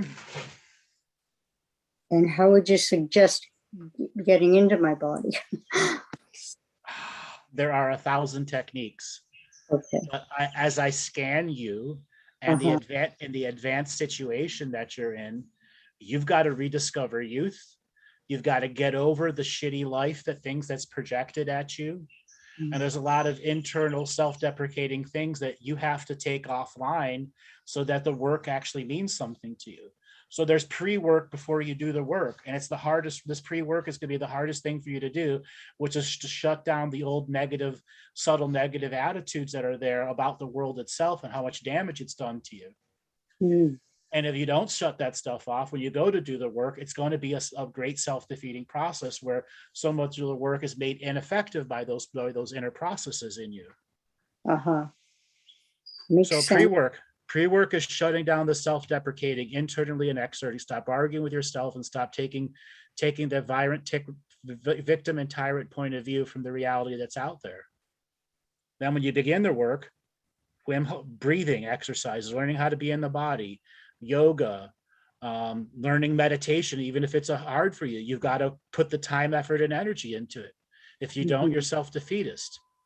Okay, sun gazing, all the different techniques that I've talked about, and the many other techniques that are out there.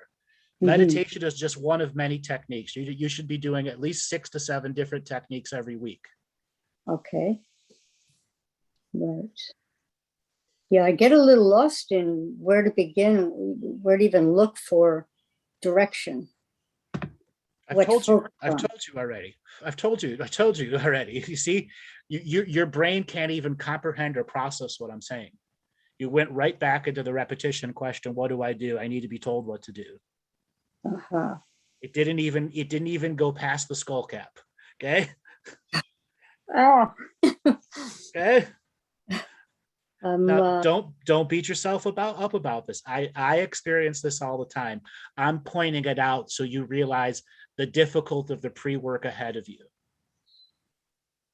Okay. I've never really even heard the word pre-work. Yes, there are things you have to shut down about yourself so the work is actually effective. Right. Okay. Yeah. Yes. Start with forgiveness on Monday. Tuesday's about inner child work. Wednesday's about mastering meditation.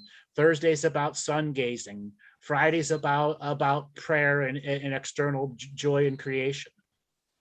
Okay, break it down. So every week you're doing a little bit of this and a little bit of this. Then after a while, you've laid a bunch of bricks in your own personal fortification. And then you're going to go start the more advanced meditations, the out loud, the contract revocations, and they'll be far more effective because your energy is now diversified. Okay, that makes sense. Yeah. It's,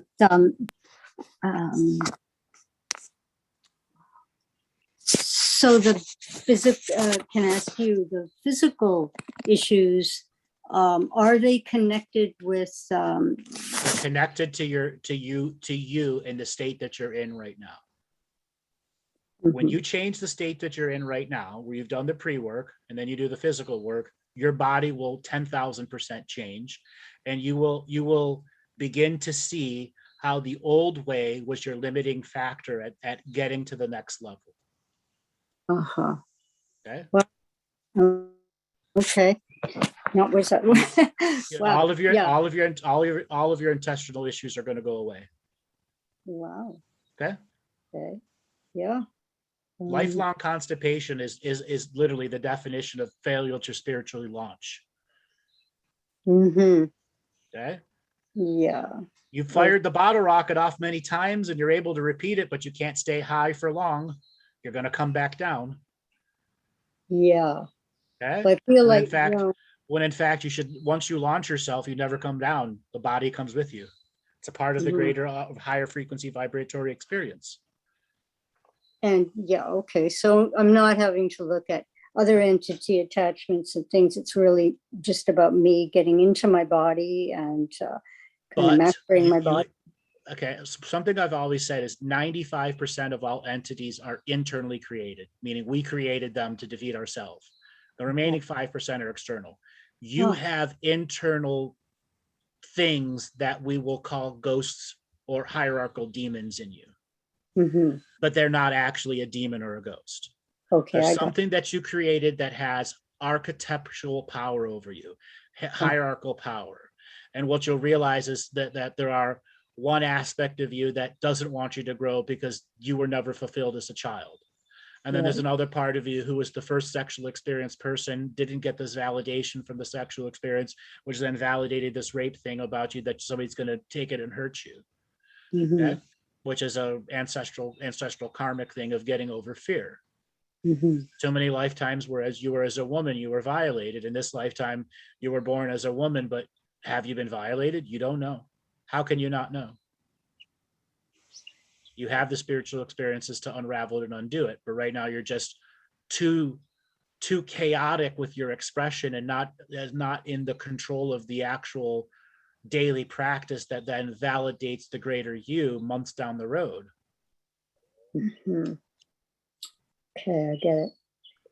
Yeah. Thank you.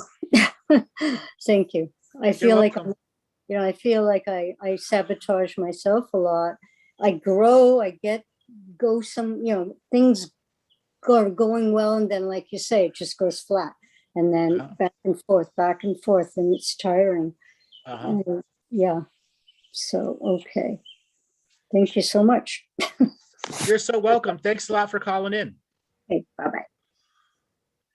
All right, Robert, let's spin up the wheel of callers and see who's next. Alrighty, Don Becca, signals to unmute. Don Becca, are you there? Hello. Hello. I do not think they are there. Hello. Nah, nobody's there. Philip, are you there? Phila, are you there? Yes, I am. Hello. Hi. Hi. Where are you calling from? I'm calling from Sydney in Australia. Sydney, Australia. Welcome to the show. Thank you very much. Thank you. Sure. Yeah, so I am obviously very excited to get through. Look, I wanted to I'm a gentleman in my 50s, and it's only the last 5 or 6 years that I've become more conscious and self-aware of my, I suppose, my multidimensionality and, therefore my spirituality. And I just would like some insight, if you're able to give it, regarding how I can continue to move forward to best engage and fulfill, I suppose, what my higher self or whatever it is that I've ideally wanted to set out and do and achieve. Sure. Go ahead. Tell me a little bit about yourself so I can tune into you. Okay. So my family migrated to Australia from the Middle East. I'm the youngest of 9 kids. What part of the Middle East? Lebanon. Okay. So my parents migrated just before the Civil War in the 70s. Okay. I grew up in Australia. Was in my late teens and early 20s. Had a marriage to a Lebanese woman from overseas. About 5 years ago, I left that marriage, and that was when I became more self-aware.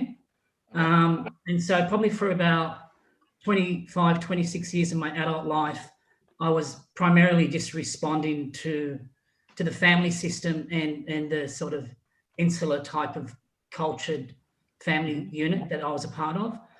The last 5, 6 years, I've really set out to sort of change my work. So I was working in agriculture, and now I am in my 4th year of full-time psychology degree at university. I've changed my direction completely, and I enjoy studying mediumship. I enjoy learning more esoterically and getting, and becoming more self-aware of my. What did you do in the agricultural world? So I worked in fruit and vegetable industry, where I'd go and visit farms for large retailers and project farm yields. That would help the retailers sort of format their their cycles. So in a given season, how many farms would you visit? In a given season, in a 12-month cycle, it would be maybe 30 to 40 farms around Australia. All right. So just so you understand right there, that is a piece of information about your soul and some of its greater purpose. It was you who created a statistical report at the yield of 30 to 40 farms per year for how many years? So quite intensely the last 6 years of that 25-year cycle, but beforehand it was engaged in the wholesale industry when the product came from farm. So product going out, total projection of product. So we're going to say 20 years times 30 farms for 20 years, 30 farms years. So you're talking a tremendous amount of life that has been yielded and sent out to be food. That would be. Yeah. That is a spiritual contract of completion.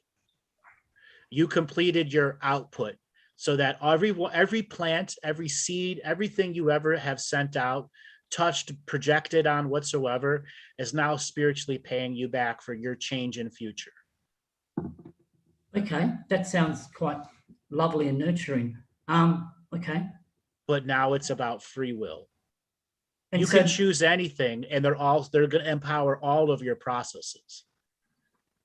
Because the last 5 to 6 years, it has been very free will based, but I often feel that inundated with downloads that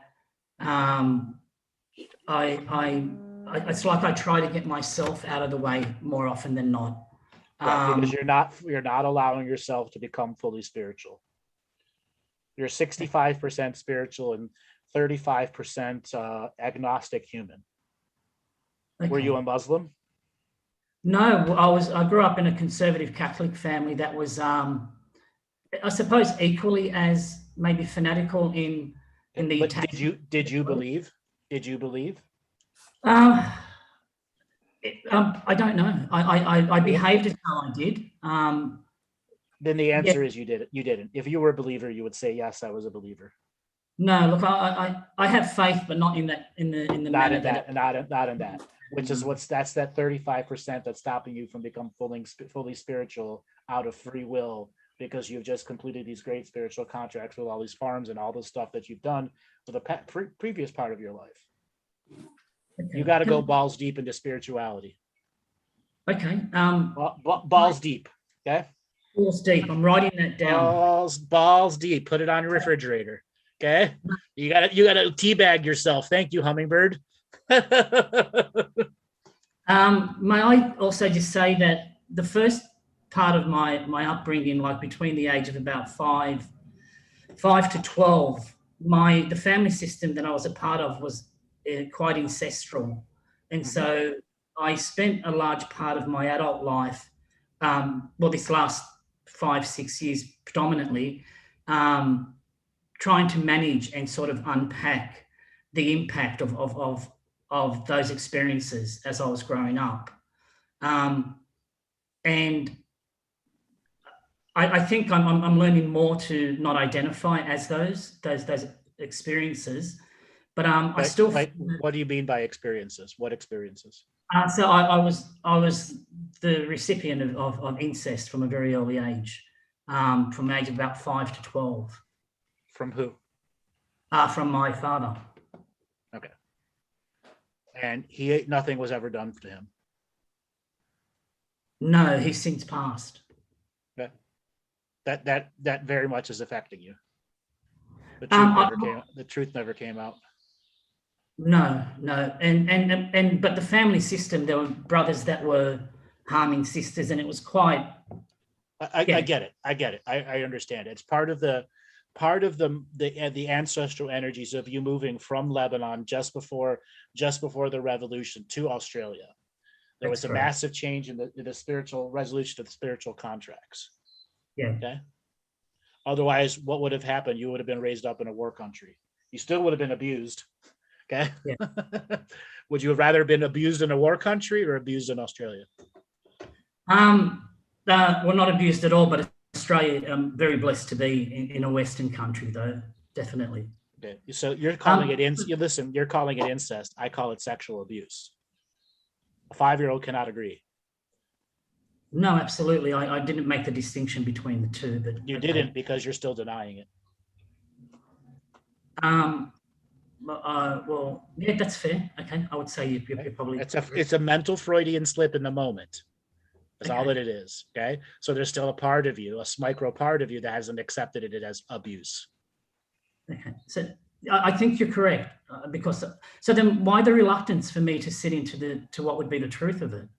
I've been in therapy for 5 years, and I'm trying to continue to manage. Truth is painful, and when you were a young kid, before you have all the experiences that you do today, that is the being that was abused, and that being doesn't have access to who you are today. And the whole point of healing is making that being of the past who was abused have access to all the thoughts, knowledge, and wisdoms and choices that you have today, so that they can see there's a way out of it. Okay, so that's why you create self-defeat. That's why abusive people create self-defeating programs, because it's keeping the abused time stamp alive. So is there a way that I can sort of metaphysically or spiritually sort of gut some of that stuff out of me? Have you ever used a technique known as rolfing? No. Do you know what it is? No, could you spell it so I could write it down? Or RALAF, rolfing. For people that have gone through high level of abuse, ROLFING. I got it from the chat room. Okay. Mm-hmm. For people that have gone through abuse, the abuse is literally stuck in the body as a chemical electrical frequency that is constantly echoing in the central nervous system. That's why all of the thoughts and concepts are repeated, which create a downward turn of emotional growth, because the internal system is always overloaded with this fight, flight, freeze, locked in a moment of time, expressing itself through the central nervous system. And no matter how much spiritual work and verbal work you do, at the end, if you don't get it out of the body, you'll still be stuck in repetition. There'll still be aspects that you can't beat. Okay. Would that be my spiritual growth and my ascension? You can still have a growth. It just won't be at the greater potentials that's there for you, because that's such a limiting. It's such a limiting amount of your daily energy to keep these programs alive. Okay. Would there be attachments and entities that feed off that trauma, or 100%, yes. would there be a way? Over the years, you've defeated these entities, but because we are specially powerfully unique beings, if we let our depression or the anger take over and allow the victim tyrant to take over, and we go 2 or 3 weeks, we can destroy all the work that we've done and bring the entities right back. Okay.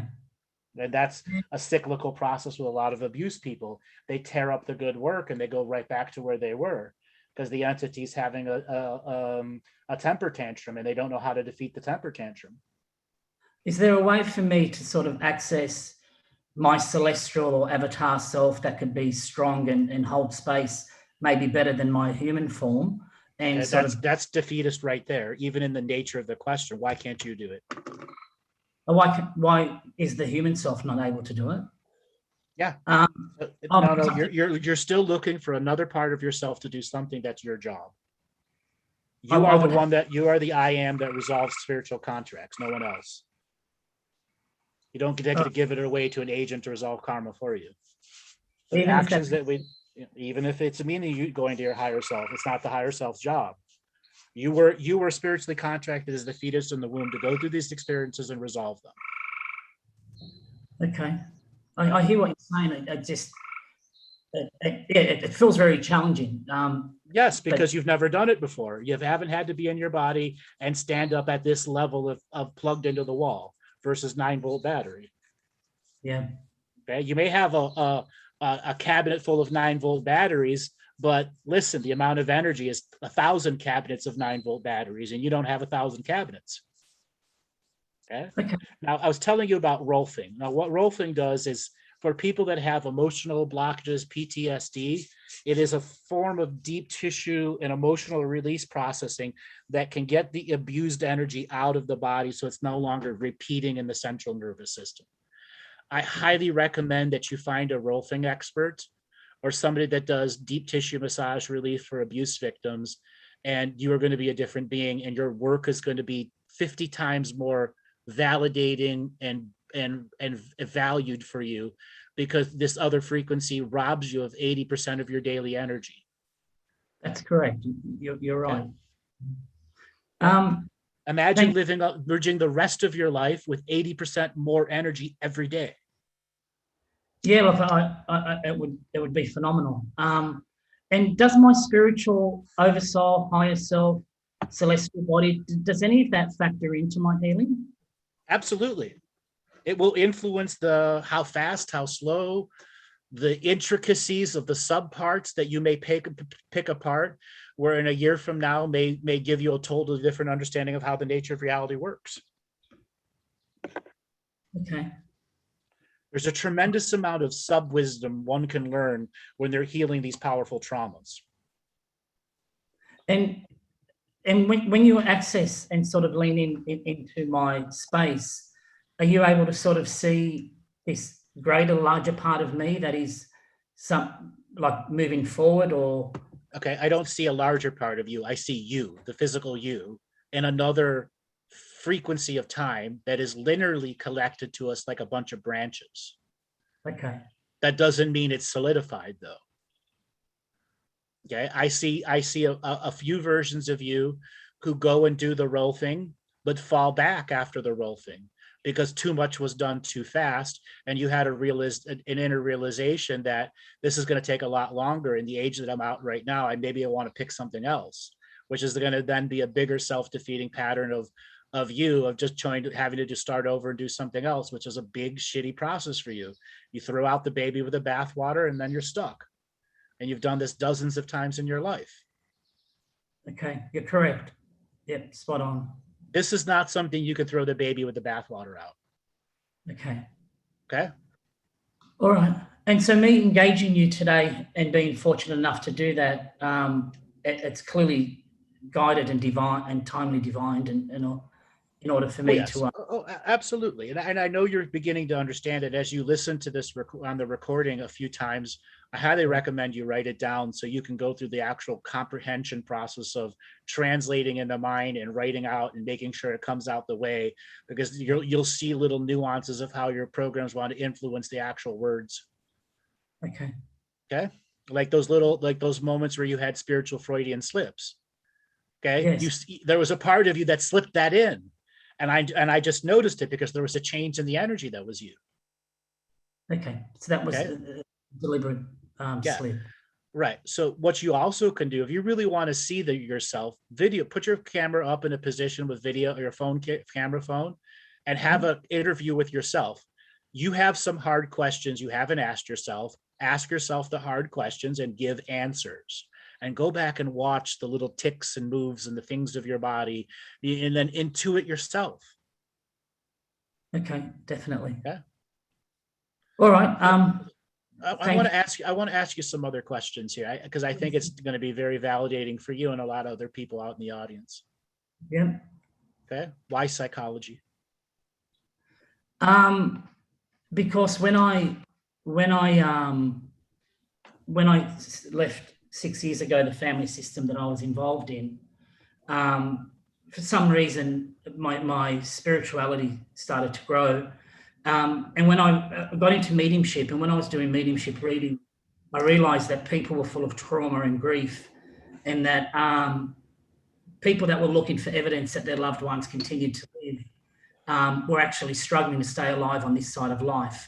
And I identified with that struggle to stay alive, as many people do. And I thought that what feels really natural is that trying to get some sort of structured training to be able to sort of show up for people in their life that really want to breathe and live but don't know how. And so I was identifying with that struggle. Okay. Which was your struggle? Which, yeah, and at times is still currently my struggle, but right.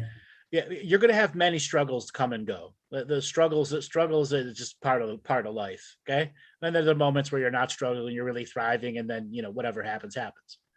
So I was telling you before about rolfing. I highly advise you to do the rolfing and then think about incorporating it into your going to begin growing practice. Because what are you going to do to make money with a psychology degree? You're going to do sessions, right? Definitely. Yeah. Okay. Do you have the makeup of doing sessions? 100%. 100%. You have all this life force energy from the plants that you've helped take out over the 30 years, 20 years of you doing it. You've got all this extra energy to help those people. And that energy has a contract with those potential clients in the future too. So you're going to be a really great healer. Start adding new techniques. Go learn hypnosis too. Okay. So that you have all these unique techniques that you can bring to bear as soon as you're ready to open up and say, I'm ready to take money for sessions. I have the legal degree. I've been doing a little bit of that. I did Till Swan's trauma training. It was a 10-day training a few years ago. Mm-hmm. So Till Swan, the completion process, I did that, and that's really cathartic. And so that is another skill set I picked up. My sense is that the more I learn, I'm only going to be able to take the client as far as I'm taking myself each day as I live through life, and that's my sense anyhow. But what do you visualize yourself when you're doing sessions? The future you, how changed is he? I see him as a complete being that is projecting all his top aspects. So it's not just Philip in the physical form. It's these other aspects of my soul's projection that I can embody in one breath, and that's the me that I see in the future. That is sort of holding space, and for me, it's multidimensionally in nature. Okay, I want you to create a technique that teaches you how to connect to that practitioner in the future. And it's something you're going to have to incorporate into your daily practice, because when you arrive to that day, where you've completed with the license and you take on your first contract and you put up the dollar bill that says this is my first session I've been, you know, officially paid for. It is a huge spiritual transition for you, because then who is the future practitioner after you've taken that place? 5 years into the future, 10 years into the future, and you'll start another practice communicating to that next version of you that's in the future. Okay. Okay. Yep. I appreciate that. And what this is going to do is help show you how much positive dharmic energy you have behind you for that life you led as an agricultural job. Okay. And I'm aligned to that trajectory, to that future Philip? Yes, you absolutely are. I'm just helping you refine to make it more accurate. You are going to be that person, and the only thing that's going to be in your way is you. Okay? No, you are the only thing in your way. There are no ancestral karmic obstacles to that potential future. You are the only one away.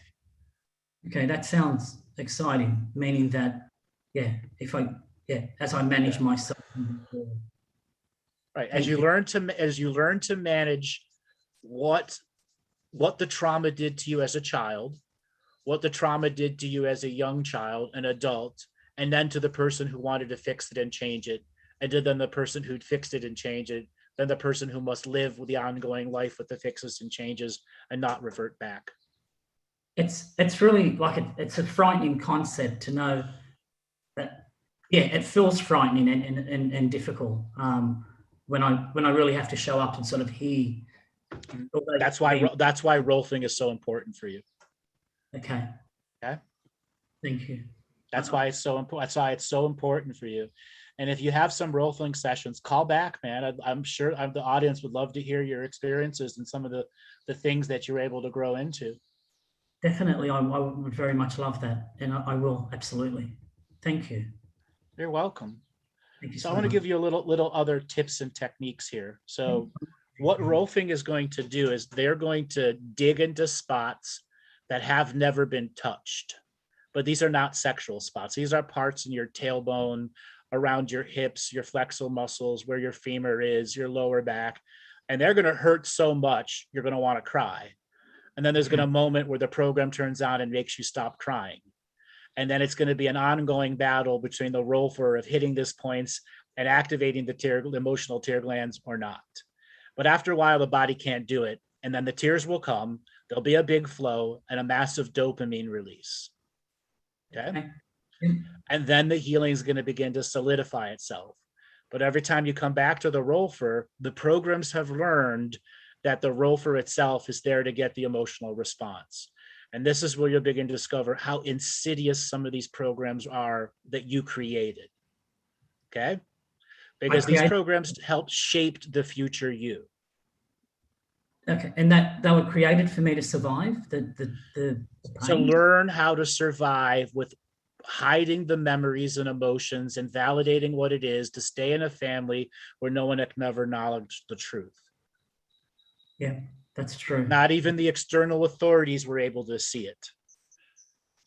Yeah, and there were many people that tried to report him, and he got away with it all the time. But yeah, and it wasn't just you. No, he did it to relatives, to little girls, and he did it to a lot of people. My brothers did it to my sisters, and it was just this predator type. Because really that was a den of physical ghosts that came with you from Lebanon. Okay. Yep.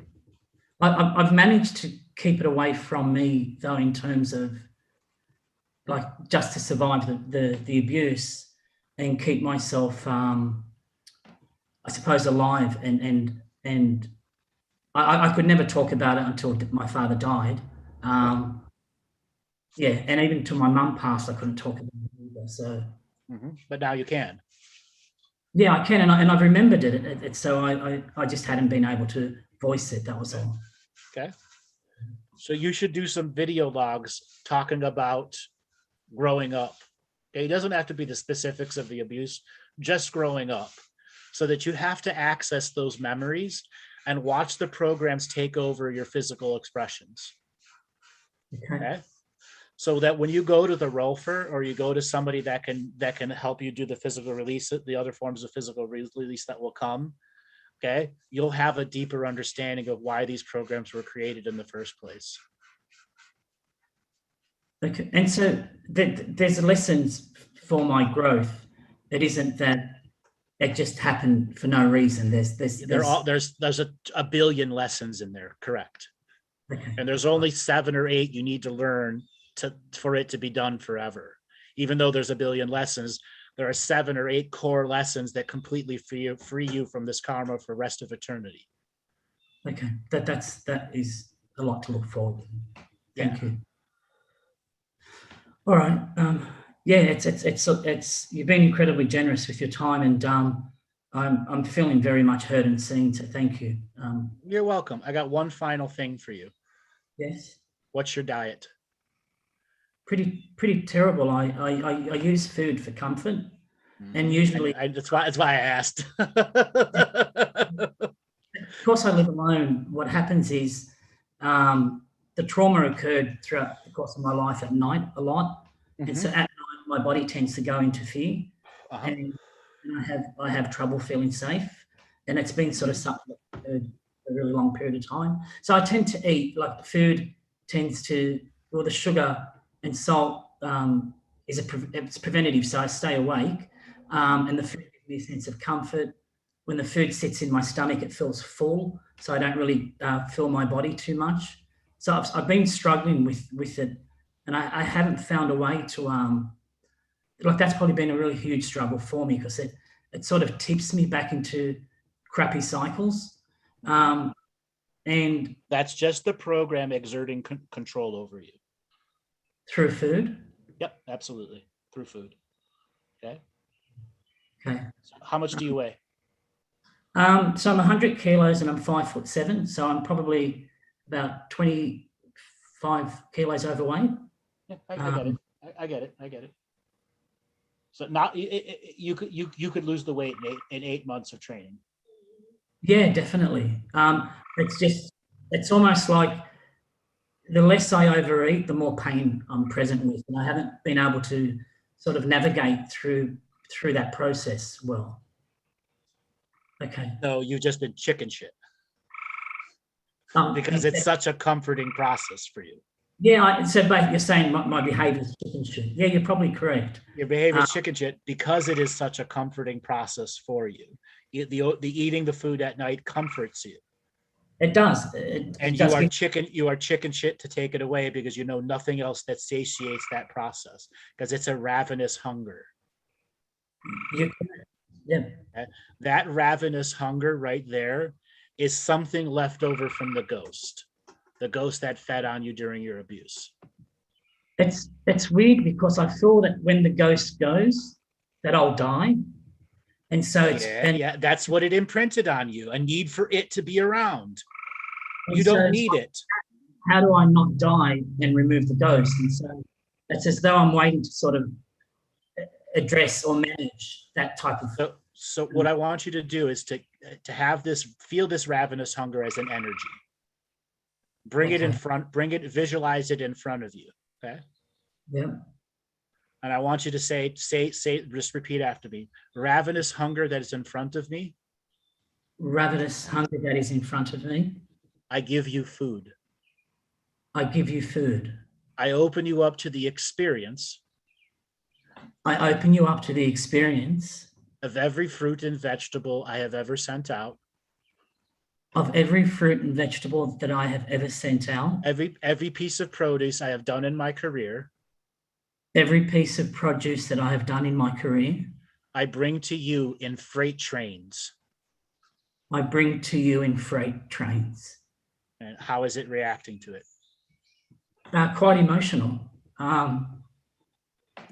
There's just an overwhelm of emotion. And there's something, it feels like the hunger ceases to exist. Okay. As that hunger ceases to exist, what is there? What's creating the bubble of something there? if it's not ravenous? I'm not sure. So the hunger Keep going. Hunger ceases to exist, and so it's like this. It's like a womb. Of my torso area feels like a womb, and that it's been, and that it's not being stretched, and I'm not being harmed, and I'm not being probed. And so there's something about me as being the womb. I don't understand it, but it's just an image of my physical torso. That when I used the words that I used just then, that my stomach felt complete. And that, but I don't understand. Okay, that's because you're still new to this experience. Now finish. Just keep repeating after me. Ravenous hunger that has tasted a final taste. Ravenous hunger that has tasted a final taste. Do you need another Thin Mint? Do you need another Thin Mint? A wafer Thin Mint. A wafer Thin Mint. Will you explode? Will you explode? Now I'm using a line from, just stop repeating after me. I'm using a line from Monty Python. Did you realize that? No, I didn't. Sorry. Monty Python, Life of Brian, the fat man at the end that explodes over one wafer Thin Mint. Oh, okay. Yeah, no, I don't know about that. Sorry, but yeah. It's okay. It's okay. I did that for a purpose because this thing is going to require a lot more energy. So now finish repeating after me. Ravenous hunger. Ravenous hunger. Are you still hungry? Are you still hungry? What does it say? It says it's okay. Thank you. Okay. What is your purpose? Now that your ravenous hunger is complete.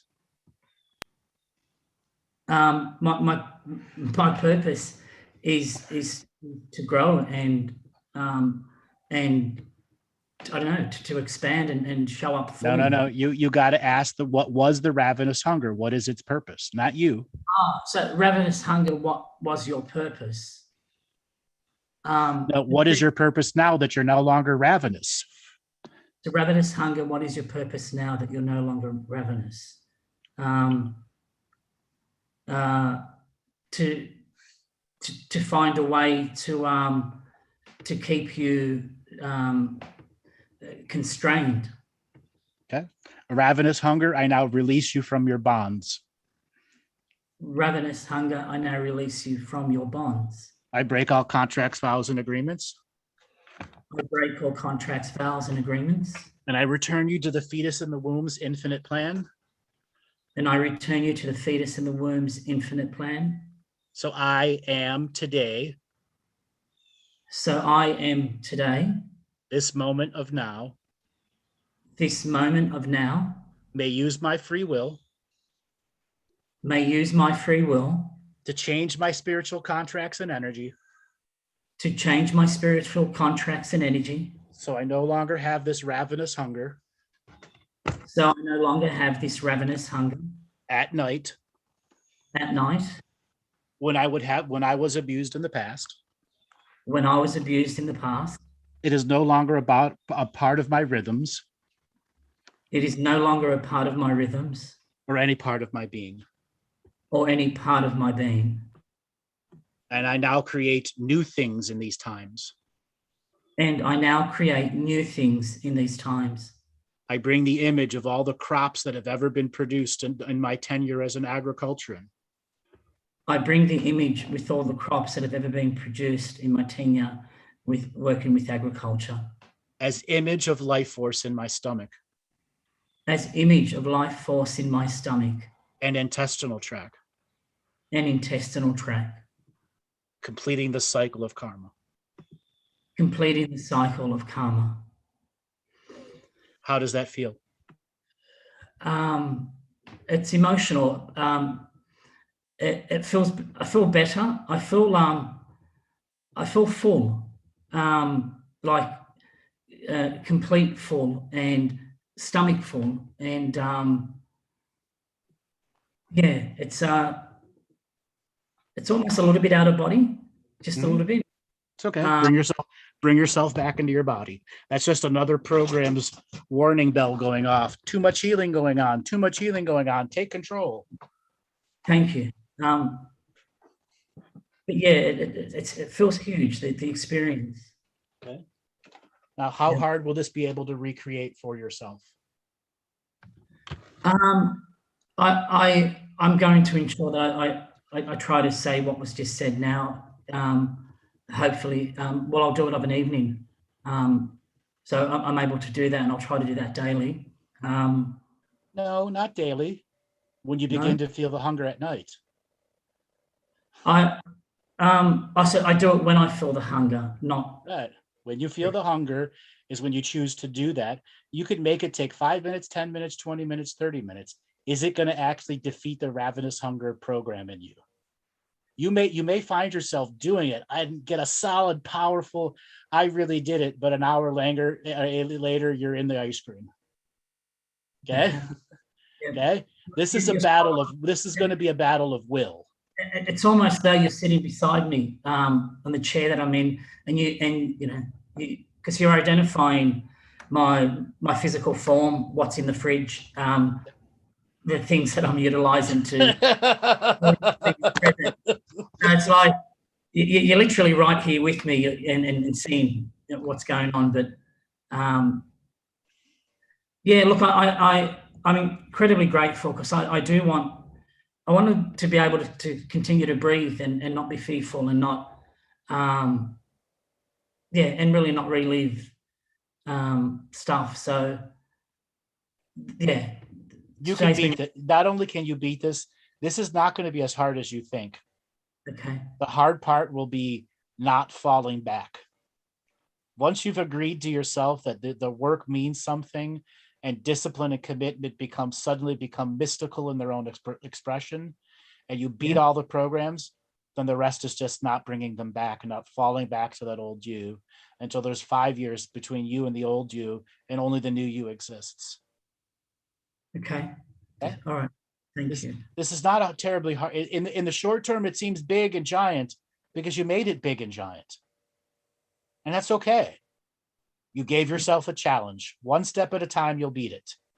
Every time you stop the ice cream for an hour, you've won. Even though an hour later, you may be right in the ice cream. Okay?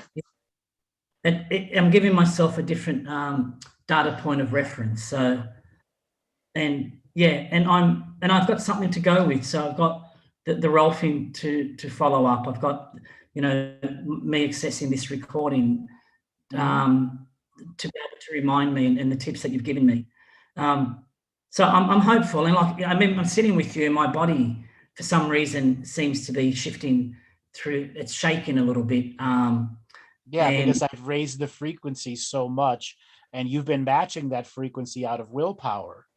Okay. Which means you're in your body doing, and all the programs are on 5-alarm fires right now. So if I were you, I'd hide the ice cream tonight.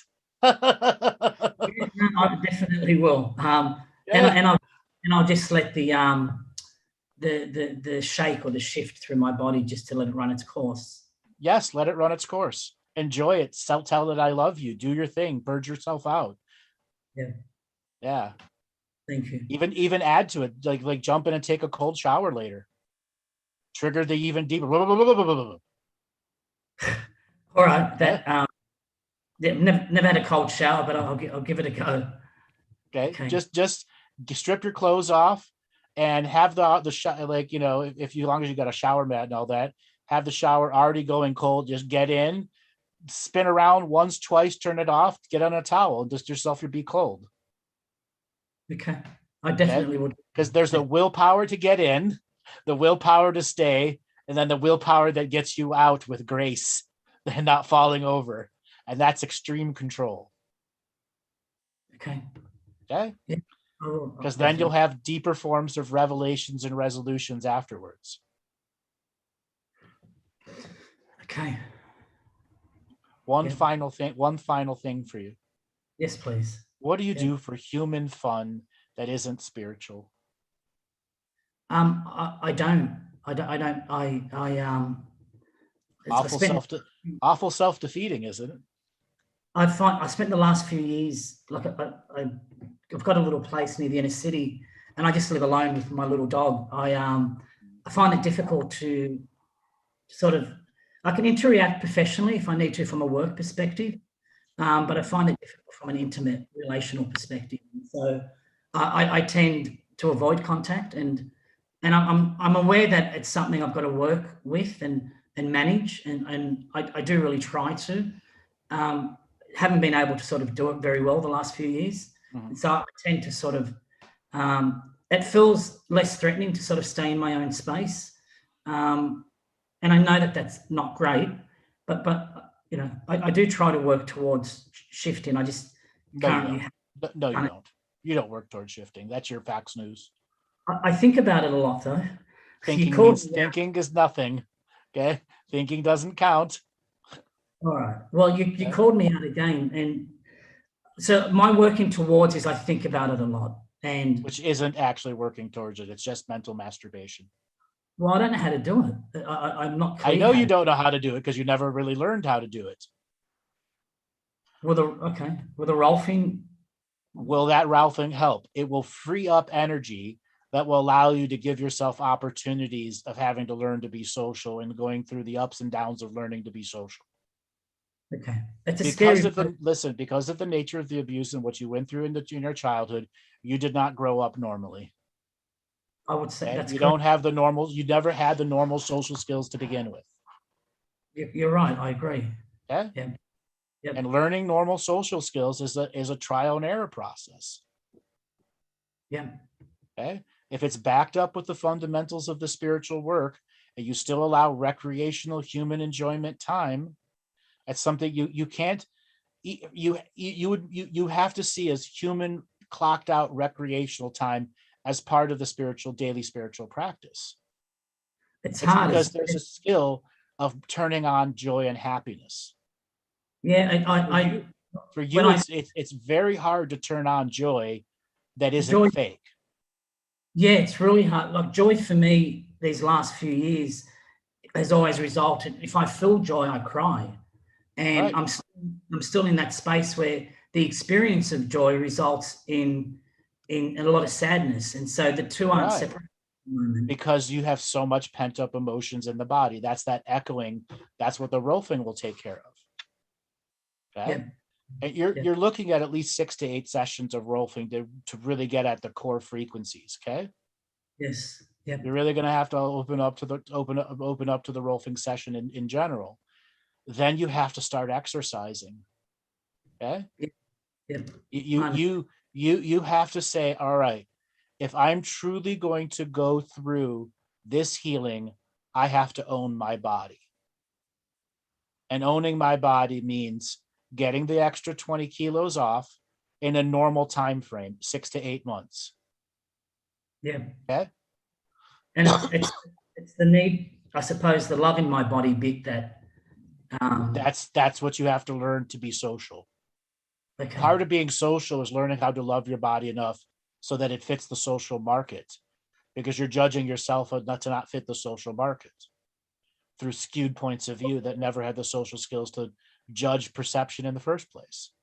Yeah, I didn't know, and I just would make it up as I moved through my adult life. Right. That's why being athletic and crafting the body during the next 6 to 8 months as you do the Rolfing and you begin to realize the deeper nature of what you need to change in yourself as you're finishing up the journey of becoming a psychologist, so that when people come to you, you just have a deeper understanding of the nature of healing itself and are able to give tidbits and wisdom and techniques to people who are at the brand new journey of their healing or whatever critical thing is going on at the time.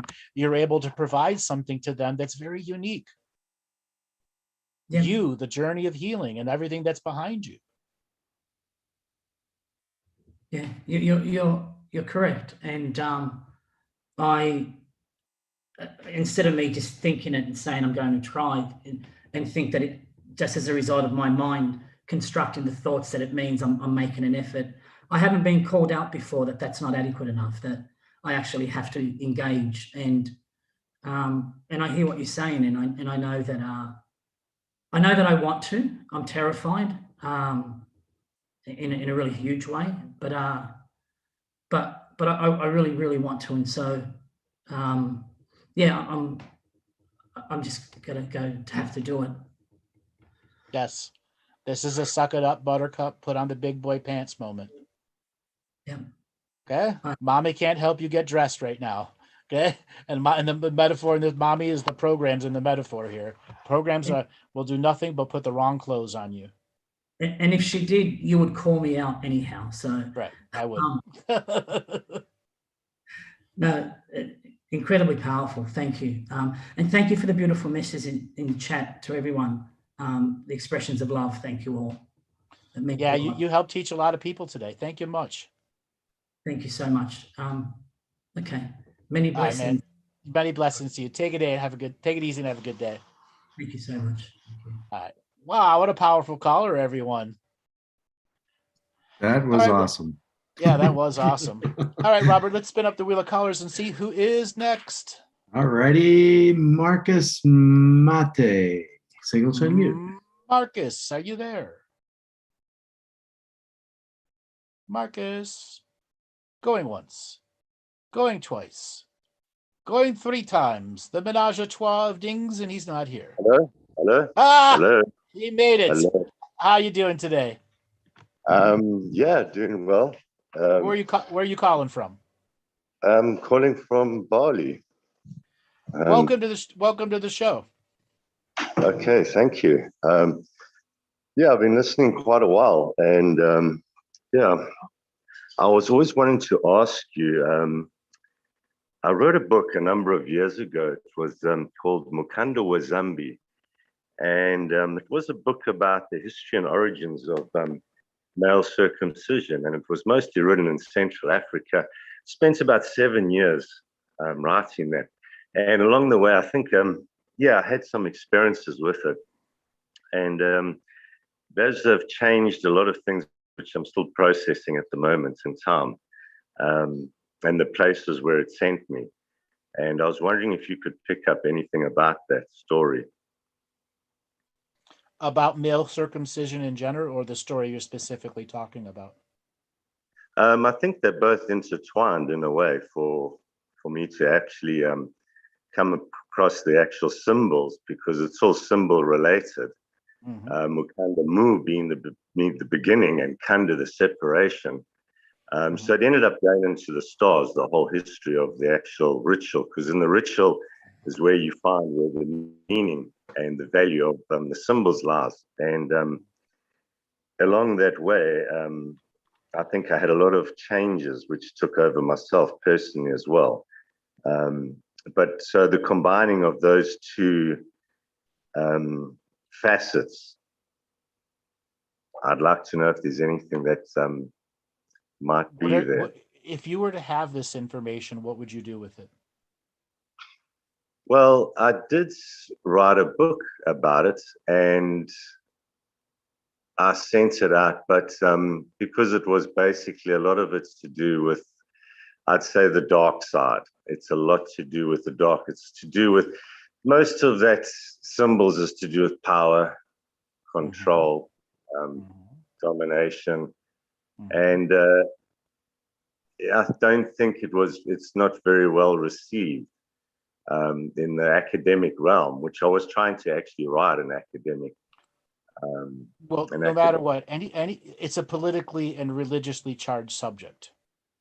That's correct, yes. So unless you're ready to write it as the pure data scientist who's perceiving the spiritual text as a form of power, as well as a form of what is it intending to do long term. Unless you're ready to take that form of clinical research value to it, your chances of making a difference are hard. That doesn't mean you can't do it. I actually think it's within your structure to do it. It's just going to require an environment that keeps you both science and spiritual during the paper writing process. And I think you should. I think you should write the book. Now, yes, I did write the book. I wrote the next one, which is designed to be academically reviewed, but you're still going to submit it as a book.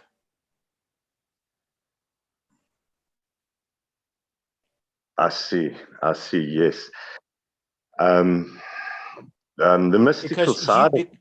you have evolved since you published that first book, that first paper. Yes. Okay. Now I'm trying to give you some answers to the specific questions you're asking about what's in the symbols, the thing. What I'm going to tell you is as a metaphor. The you today understood a spiritual text and teachings that crossed historical generations and seeded a set of truths in you that have grown into the writing of a first expression. There is a lot more spiritual data to be gotten out of the original reason of why. And you have to be the clinician here who can take the negative out of the attachment and see why they wanted to do it, why it was ritualized in this way, and why it was passed down in oral traditions this way. Yes. Okay. Now you're entering greater social engineering. Now there's the opposite side of the female circumcision. Now I have a personal belief, and whatever people believe, I don't believe anybody should be circumcised. But because circumcision has been a part of our history for so long, damaging or not, doesn't matter. It is a part of a spiritual contract that determines if children will be brought into a future generation, because the tip of the phallus that is removed is no longer a part of the experiential generating process. If that piece of flesh is there, it's a part of an experiential generating process, which may change the nature of frequencies of energies just by a little bit, because the tip of the flesh does have a very significant factor when the third eye from the human brain goes down the major central nervous system and into the penis, so that it connects to the womb space on the other side as it's ejaculating to create a spiritual contract of, does this egg meet this single sperm? To create another fetus in another womb that is another thing that's creating unique potentials in the galaxy and universe. So it's a way for the system to affect and influence what the infinite world is doing. That is the belief of why it was created and instituted. And it did create this effect, but the system had already seen this as part of the greater way of to get souls to go through experiences. Yes, it was with the basically with the witch. I would say with the cult or the witchcraft thing, the actual circumcision ritual in itself, in its essence, is when you do it when you're 15 or 16 years old, because at least you'll be able to get the history of the origins of why this is happening to you. What is the meaning behind it? You are becoming basically a human being, because we have the perspective, oh, you're born, you're just a human, a human being. So it was a whole different, it's almost a back to front. When with symbols, I found it was always back to front. And it took a lot of time. And then those symbols were transpired out to the stars, which was where the origins came from, where the Capriculus, which was the ancient old ones, came down and delivered this, which in the research, it takes a lot, because everything that you've learned in your past from your education, you find that that's all not true. There's a whole nother realm.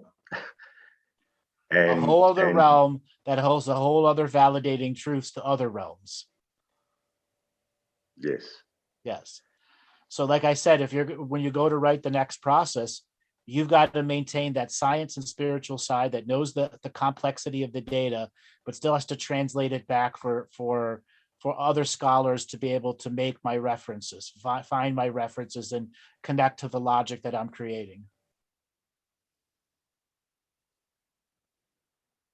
Okay. So why hold on. Why are you in Bali right now? Yeah, well, I had a few things that happened to me along the journey. I got here 5 years ago. I was in Zanzibar and Zambia, Africa, basically most of the time, and having some experiences there. And I did have a lot of dark experiences. I think I did have being in certain places and around certain people. I mean, a lot of the holders were very powerful people that held this knowledge, which you'd have to go and be with. But they had, I think they'd had contracts with darker entities.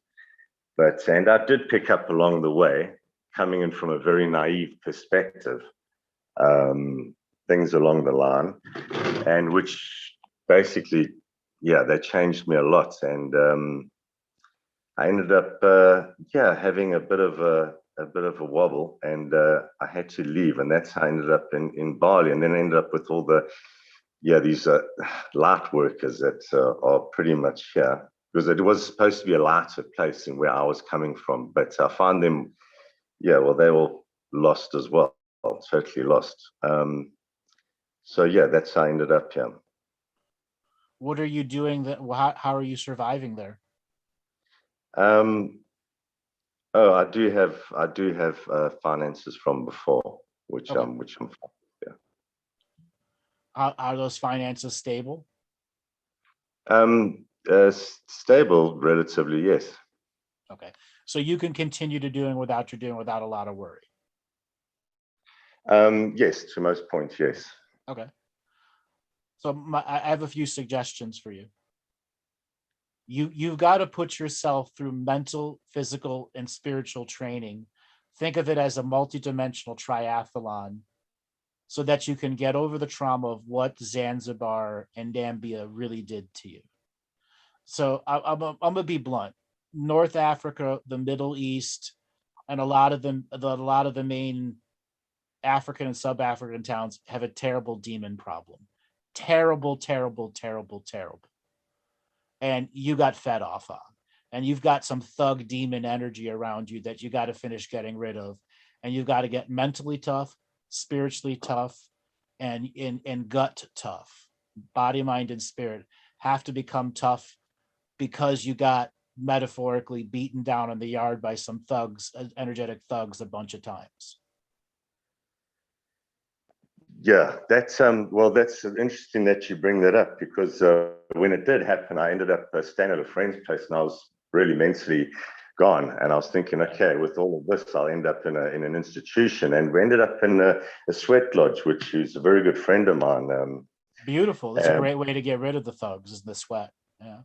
Yeah, and he'd basically come to Africa because he'd had his vision that the sweat, his ritual, his tradition should go to the four corners of the earth, northwest, south, east, and it should be taken there, the ceremony itself. And that was his vision. And when he arrived in Africa, he spoke to the elders and said, your land, can we put this ritual?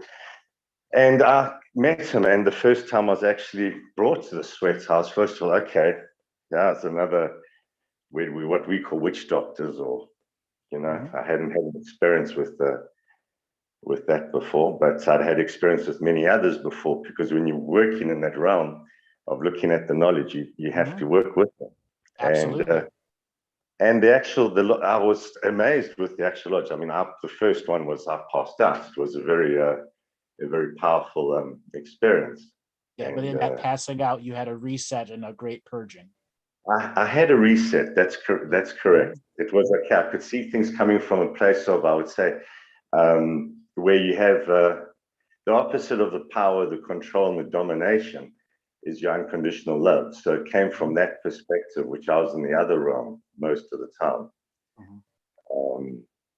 So yeah, let me get back to what I was trying to impart in you. So you have this multidimensional triathlon training, body, mind, and spirit. So the body has to start feeling elements. Example, you're in Bali. You should have great waves to go do jet skiing or surfboarding or ocean work. Do you doing any ocean work right now? Oh yeah, that's the go-to place. The ocean is the go-to. All right. So what I'd like for you to do as part of a hardening of spirit practice, I want you to get into a bay or an inlet that is not too rocky, so that you can stand in the wave energy. So a wave is coming that you can resist, and you're going to hold your body to resist the wave. And then there'll be another wave that is going to come, is going to knock you over, but then you're going to surrender to it.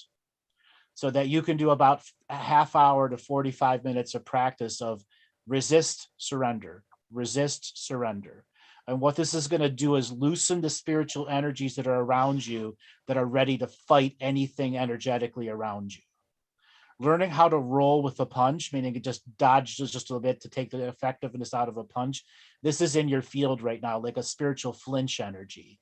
And getting into the water where resisting a wave and surrendering to the next one is going to help ratchet down that I'm ready to fight anything energy. Does that make sense? That makes sense to you? Yeah. That makes perfect sense. The only thing I just wanted to ask was when you mentioned the demon thugs in certain parts of the world, Africa. Yeah. What about it?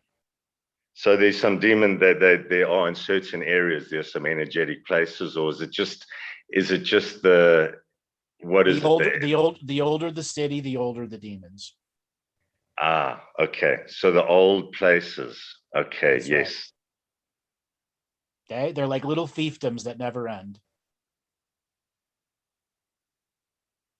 Because that's once again, everyone wears protection. It's a place where you don't go walking around without protection. Right. You always got something to wear, to put on you. And you got jumped, spiritually jumped by some thugs. Yeah. Okay. Yeah. So I told you about the ocean energy. That's to build up the body against how energy affects you and what you're pre-expecting in energy. The next is you got to connect to fire. So you're going to have to figure out how to get a bunch of extra wood, a place that you could have a fire, and you got to learn how to have decent sized fires in which you're going to do basic dancing around so that you can see how your movement subtly affects the fire in dancing. And the other side is learning how to tend to fire. Fire tending is one of the oldest shamanic experiences anyone can learn on their own. The trees and the land become your teacher through the element of fire. You need to ignite the fire spirits inside you. And doing that by dancing and as well as tending the fire, learning how to make it breathe and all the subtle little techniques of how to start a fire instantly. Okay? So I highly recommend you invest into a cord of wood, have someone deliver a shitload of wood so that you can be almost gluttonous with what you're burning. Okay? And then the next thing is cold, is wind, a wind. So you can do this next technique with fans. Okay? So I know Bali is, really big on fans. You get a fan in front of you and you get a fan behind you. And you're going to do basic martial arts horse dance, let go. So similar to what you're doing in the water, except now you're doing this in the wind. And then learn how to put the stronger you fans you can have so there's more resistance against your dry skin. Okay?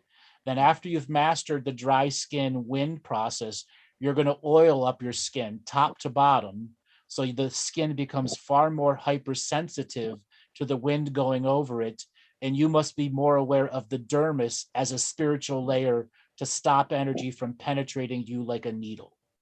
And it's a way for you to harden your energy skin so energy feeding tubes can't attach to you. Okay. That's what thugs like to do. They run up to you and attach a tube to you that pushes in a bunch of poison and extracts the good out real fast. Okay. And the next thing is earth. Well, earth really is about being a master meditator visually, where you bring your mind, you see your mind as the spirit of mind, becoming the heart becoming the gut, and then the gut going down, the heart, mind, and gut going down the tailbone and creating roots into the ground that you are around now, and to generate energy from the fire and the wind and the elements that are around you. So you make a balanced energetic offering each day to the earth. And the earth can make offerings to you, and you be in agreement that when you're in this visualized state of bringing the body, mind, and spirit gut into the earth, it is like a plant with roots. This is what you need to do to toughen up so that thug energy that attacked you can go away, so that you can back up to be into that uniquely highly mind and spirit space that can understand the complexities of what these ancient beings were really talking about? I think that, that's great. Yeah, it's what they were on about with the symbols and the stars, and as you said, the Mukanda Wazambi, that was the circumcision ritual, or the beginning of the end. I think it was at that period of time, it was just a lot of information to take in. Information overload. In terms, yes, and as well, a lot of that information is sacred, and it's not supposed to just be out there. It's you can't just have it at any time. You also have to learn to let it go daily. When you're in the moment where you're studying it, it needs to be a part of the ever expanding you. But when you're not doing the work, you have to let go of the stored data. And I talk about this in my Living the Mystical Life Daily course. There comes a point where we have taken on too much spiritual data, and we must give it back to the universe. And we learn that we've lost nothing and gained a whole new point of view. It's like making an extra backup piece. Instead of it being on your physical hard drives, it's in the universal cloud, never to be erased. And it's not weighing you down as a physical body. So you must, on a regular basis, give the energy of wisdom back to the universe. So it's not physical weight in your body, but a part of your cloud space spirit. Yeah, I think that's it, the actual physical weight. That's because it can weigh. And that's actually why you've come to Bali itself, to learn how to upload to your spiritual cloud space. Okay, because the other places you were living in, it was too dense, and it was too dangerous to upload it to the universe because it could be captured by something that shouldn't have it. Does that make sense? Yeah. No, I do find that there's the energy side is different, right. Completely. There's enough trust in the space that I can upload my information and not be attacked by a thug in the background and a brick in the head. Okay. No, thank you very much for that. That's great. I think you said everything that it's just, as I said, that information, to actually share it, where you get to the point I want to share it, it's pretty difficult, because it is a story of origins again, right, of humanity. But it requires you to be in a unique body, mind, and spirit space to handle it, process it, create with it, hyper create with it, and then manifest it into words that whole audience will have to understand.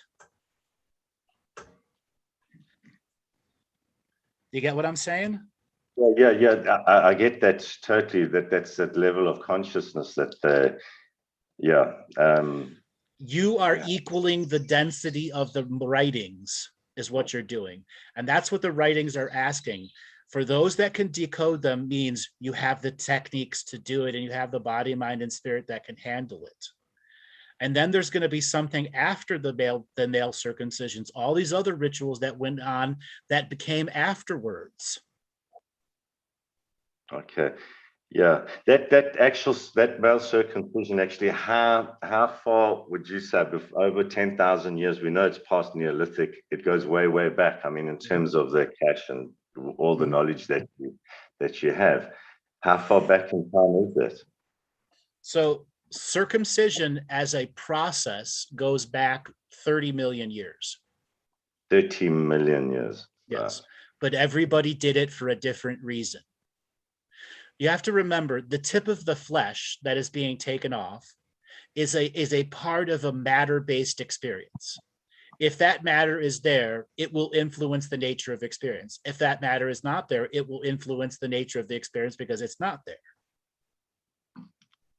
Yeah, because I find it interesting in saying people don't know about it. Yeah, because I think in the Western tradition, they do it when it's a baby, it's a few months old maybe, whereas in I'd call human societies, we do it when you may be 14 or 15, so you actually know the reason behind why this is happening to you. And they're doing it with a joy, a ritualistic joy. which makes it Yes. a completely different experience. Thus, why it changes the nature of experience of it not being there. Yes, it's almost like a psychic change of how you Because it's what helps you resolve unique spiritual contracts as a human being who does not have the tip of that there. Therefore, your experience will be radically different than those that do have it, which helps define the nature of karma of being males. Okay, body modification is ancient. Okay. Yeah. Okay. 30 million years. That's Yeah, a lot 30 to million take. years. Yeah. So I got to ask you this question just because I'm curious. What is your career path? Career path. I started with art, basically with art. I started collecting, and then this is what led me basically into writing the history and origins of the circumcision ritual, because I was reading some of the books about the masks and the objects, and this is not right, this can't be. And where I was living at that period of time, I could just actually drive into the village and find out for myself. Mm-hmm. And over time, I ended up going to the rituals themselves. And then it became a bit of, I dropped into it. I had no agenda or anything, but then it became a responsibility, because I thought, here's a history, which you have maybe anthropologists coming for their 2-3 years, and then they get a few basics, and then they write and say, this is what things are. But I actually managed to drop deep and go past the tribes and go into the clans and all the histories of each clan. You get like the B clan, the Chiyuku clan, which that'd be the group that would work together because they were like bees. And then you get the royal clans, and then you find the history of each clan. Like the women were in charge. Well, basically, a long time ago, there was a Namankungu and a Namakwandu. And the story of that is that the women were in charge, and they were sitting under the trees drinking their beers, and the men were in the fields busy working and doing all the hard work. Mm-hmm. And the brother of the royal got very upset, and he came to his sister and said, I think it's time we change roles here, because you sitting under the tree drinking beer and we're busy out in the sun. But obviously she wasn't very interested in changing the roles. And so he ended up having a war with her, and he could never defeat the women because they were imbued with powerful medicine and magic from their own rituals, which they had. So out of the Milky Way came, which is another one, which is the Eagle clan, came this person called Chinyongo Mina Chamula Laviji, which means I'm the man from the Milky Way who fears nothing beneath him. And he took the brother up into the stars with him.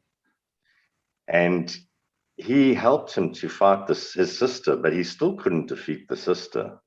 Mm-hmm. So finally, Chinyongamina came down, and he was standing outside the palace of the queen, and he started to sing this song.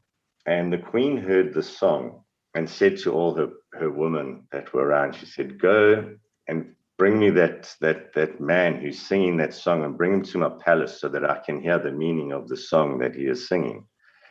So they brought Chinyongamina into the palace, and she said, "What's the meaning of the song?" And he said, "The meaning of the song is that you must change over the rituals between the men and the women, and then there will be peace between my people in the heaven and the people here on earth." But obviously she wasn't very impressed with that either, and said, "You're not even part of this tribe, and who do you think you are? So you can leave here." And anyway, he went and he sat under the tree, and after a while, the Lishana, which was the queen's daughter, she was the princess. She came walking past, and she was very beautiful. And he saw her, and he got infatuated a bit with her. And he went to the queen, and he said to the queen, "I'd like to marry your daughter." And she obviously got very upset. She said, "Who are you? And you can't do that." And he went outside, and he did a very bad thing. Without the queen's permission, he impregnated her daughter.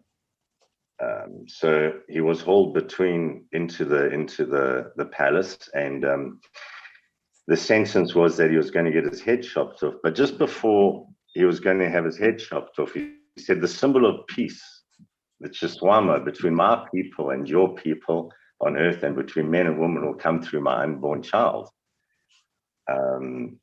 And she said yes, and she chopped his head off. When the child was born, however, the child had almost had this characteristic of very elongated skull and was very wise, and it never spoke. And they called that child Kapikulu. And when she saw the child, she remembered what he said, and then they changed the rituals over.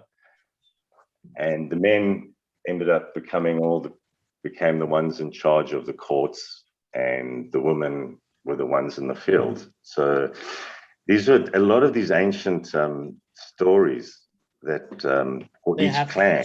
they have huge metaphors in them relating to how the higher spirits were changing during that historical reference, where the surface world was no longer going to be ruled by the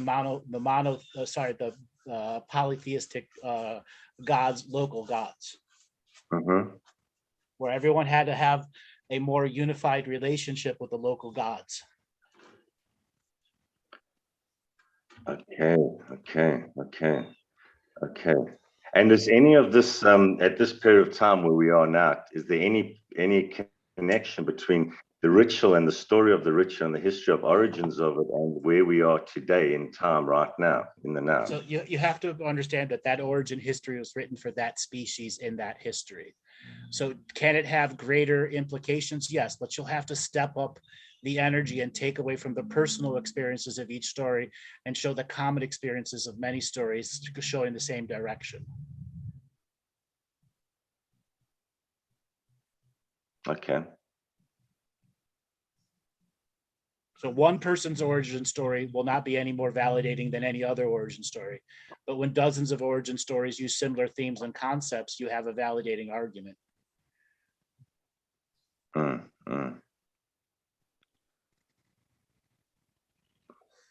Okay. So how much longer do you think you're going to be in Bali? I have no idea. Yeah. If I were you, I would commit to being there for another 18 months and go into the triathlon spiritual practices I told you about. Go back and listen and re-listen to those. Put a solid 3 months into practicing that, and then you should immediately start writing the next whatever it is you're going to write. Okay. I think you've come to Bali to be divinely inspired, and Bali's the land of the gods. You should know that by now. Yeah, it is the lands of the gods, and it was very interesting because they actually put certain stones from Africa underneath some of the temples before they build them, and they give them that foundation. It's almost the opposite ley lines, I think, in many ways. Well, like I said, you should commit to the next 18 months. The first 3 months is getting yourself into the energetic training so that you can be in the space to write, and have 15 months to write the next thing. Okay. So it's Eye of the Tiger. Got to go watch some Rocky movies. Okay. Gotta get into that space. Yeah. Okay. All right, man. Thanks a lot for calling in. Okay, thank you, Andrew, for taking the time, and keep up the great work. You're doing amazing stuff out there. Really, keep it up. Thank you so much. You keep it up too, man. Look forward to talking to you again. Okay. Bye. All right, Robert, is Monty there? I believe he is. Monty, can you unmute? Yes. Montosaurus Rex, how are you doing? I'm good. Long time caller, first time listener. It's been a good show. Let's give a ring-a-ding-ding for a long-time caller, first-time listener. Just putting it out there. I'm enjoying the day because the sun's out, because it's winter down here, and it's now 8 degrees Celsius. But when you started the show, it was 0 degrees Celsius. So I'm blaming you for warming up my life. You are welcome. Yeah, it's all part of our cunning plan. It's all part of the cunning plan. Yes. So what's And going on in Monty's world? Well, hang on. Marcus is still having a fight with his microphone. Well, just very interesting energies over the last week, and like the separation between this 3D version of me and the rest of reality. I seem to be a time traveling wizard on the other side. But I woke up a couple of days ago, and I was obviously now this is my perception, so I could be wrong, but it's not the point. It's my perception. I was in a different timeline where I agreed to move in with an ex-housemate, and it was like moving day. And as my consciousness was coming into this body, I started freaking out because I didn't know where I was. Because like, wait, I'm moving? What? What? But I haven't given. That doesn't make sense. I haven't. And just that was it's been fun. How the waking me is allowed to understand the multiverse. Well, look at you going on and waking up. Yeah. Round of applause for Monty has gone through another great awakening. Yeah, it started with the solstice. And of course, Melbourne's, the winter solstice, up until the winter solstice, Melbourne's like, yeah, autumn, let's go, leaves, wind. It's winter solstice. Oh, crap. And it's been cold ever since. It's like, hang on, the sun's supposed to be rising in the sky. Why is it colder? And for all you other lazy Time Lords out there, Monty's done it. What about you? Yeah. I will be contacting you in the astral realms and, be just being a prick, really. Committing like, hey, you won't remember this. Or will you? Like, I did it before you, and I'm a lazy Time Lord. Yeah.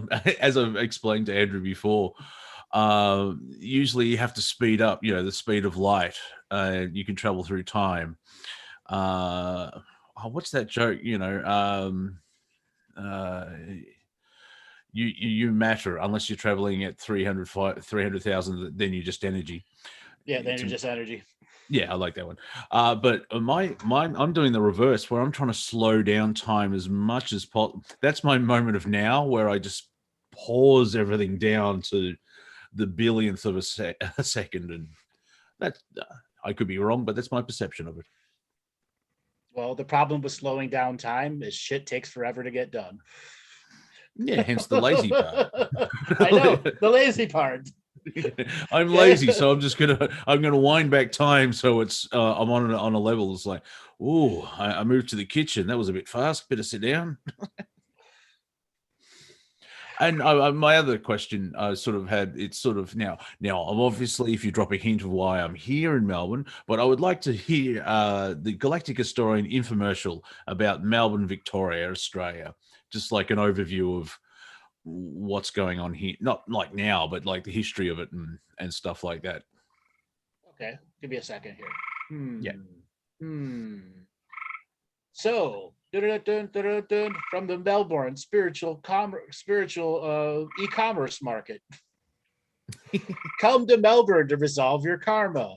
Are you one of those people that was just a part of the mass slaughterings in Europe over and over again?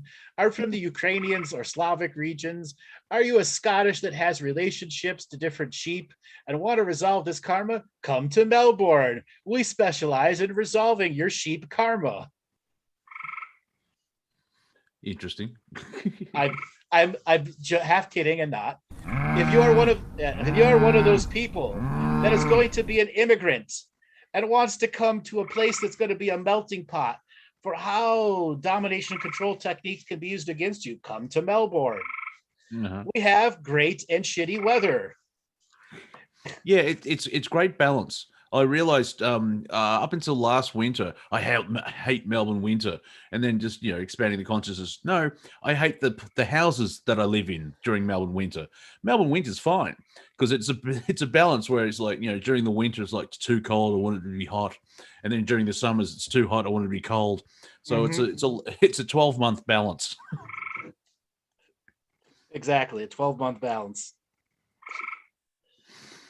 But so that's Melbourne in a nutshell. It's a place. It's a melting pot of karmic resolution. Yeah, it's interesting where like when the town was founded, I think in 1835. So we're a young city. Um, and the central business district, which was the grid, it's not in east and west, it's on an angle, so it's kind of out of whack, but it's a total grid.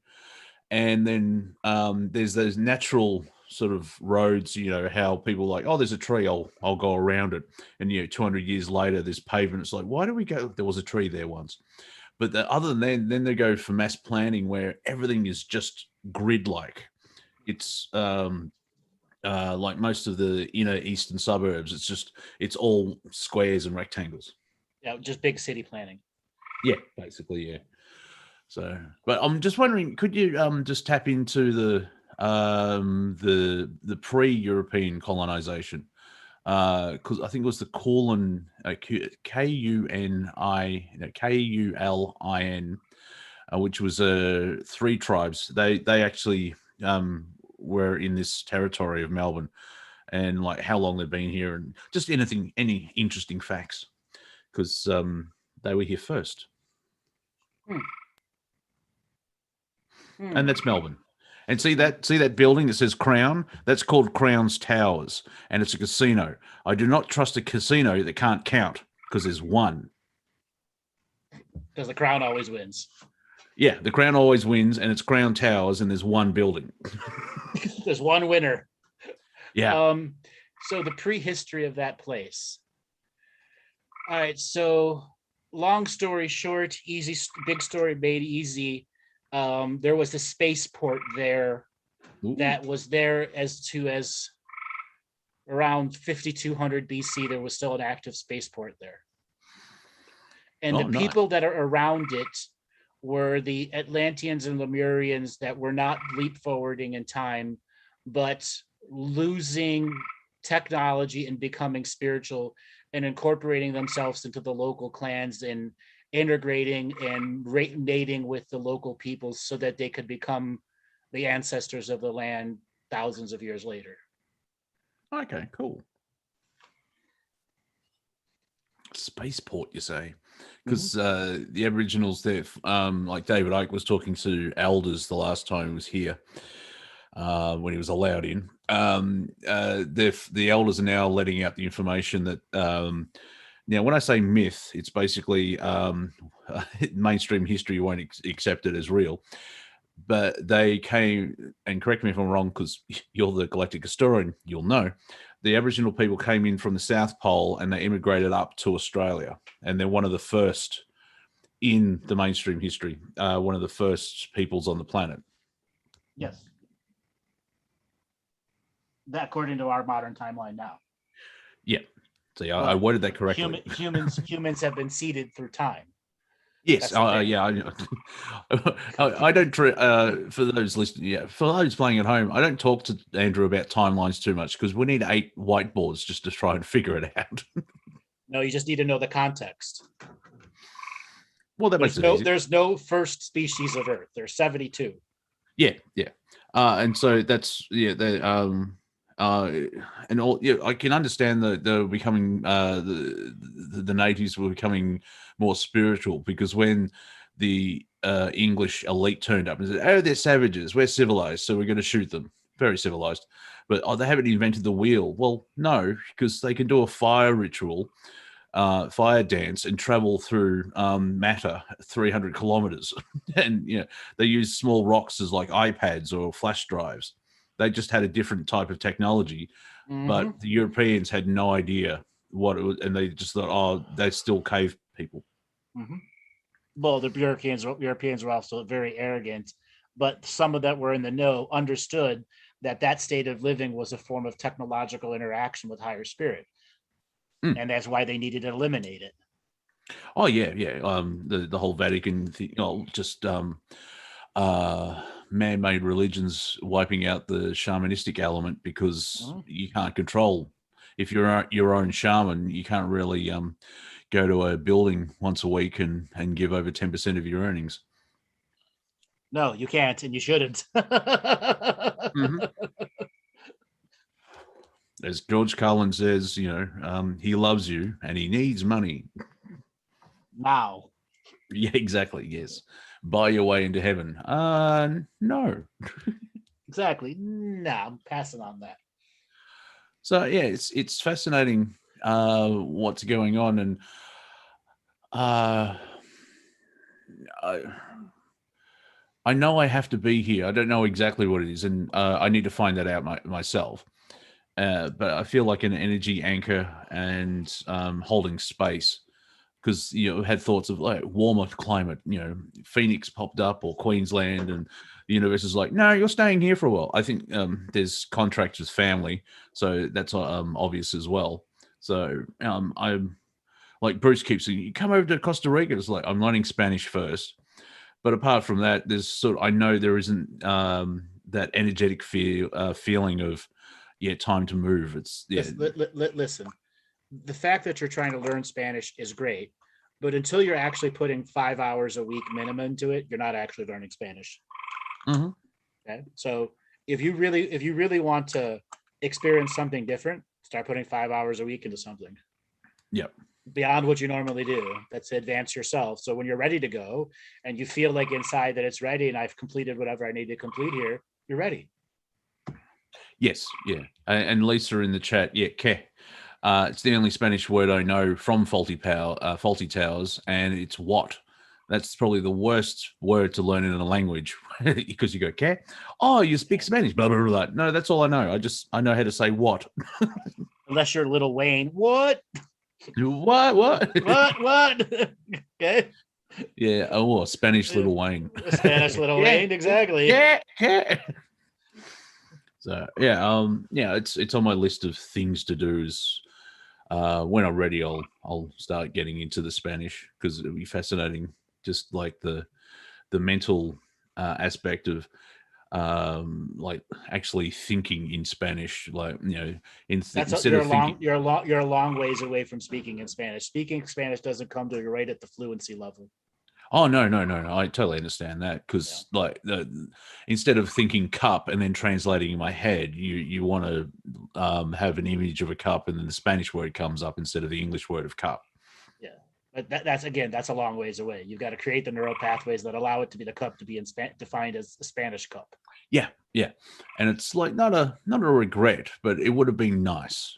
Right. So a soft regret of not learning a language when I have that I haven't learned another language. I have that regret. Yeah, I do. Yeah, like because kids obviously they absorb it more, and we can step into mind control and programming, but you're susceptible and you can absorb things, and as you grow up to 8, and then the next one is go through puberty. But learning like just German, even I would love to learn Latin, but I need someone who speaks Latin to actually do it, because it's a foundational language at the moment, in this moment of now, where it's like, I think my thinking is I learn Latin and I could probably know half of German and French and all this other stuff.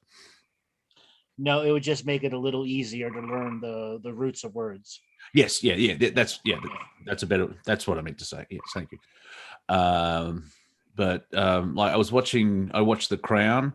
I love the stories and I care for the characters. Couldn't give a crap about the real royal family, but I care about the characters in The Crown. There was an episode where Prince Charles becomes Prince of Wales, and it's the whole episode because he's got to learn his speech in Welsh. And my great-grandfather, I think it's the grandfather, my dad's mum's dad is Welsh. And my grandmother's half Welsh, half Scottish. And I've got that connection DNA-wise. And after watching the episode, I want to learn Welsh. Only if I move to Wales and live there, I want to be thrown into the mix type. I don't want to learn it online here because there's no real point. But if I move, if I really wanted to, I'd go to Wales and learn Welsh there because I don't know, some ancestry thing kicked in and like, oh, I remember saying a word with 17 vowels in it.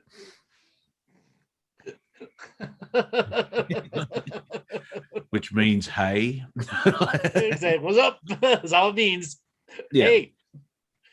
Yeah, and it is fascinating. Like now, here's a thing now, because language is basically someone on Facebook asked, explain your job in the worst possible way, and I push air. Because basically, my vocal cords are slamming together. They make a frequency, and they push the air into the microphone, and then the microphones turn into electric ones and zeros, and then comes out your speaker. So, radio host, no, I push air. It's the worst way of explaining it. But with language, using air and sound it's not the worst way of communicating. However, when we're talking to other entities, or we go into the galactic community, is it more not telepathy itself, but like we won't need like a Babel fish or a universal translator, do we? Well, how would someone, like, if I actually, the Arcturians came down and said, hey, let's go for a trip, how would they communicate? What is there what is the universal way of communicating with everybody? So there is a mental software that allows you to communicate in the language that you're communicating, and it to be instantly translated to others.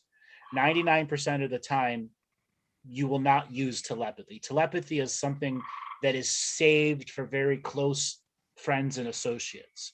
That's why so many people, when they call the show and ask about telepathy, I gotta have a little bit of a breakdown for them. Telepathy is like the last thing you learn in a great spiritual journey, because you've already learned to control all of your negative thoughts and emotions.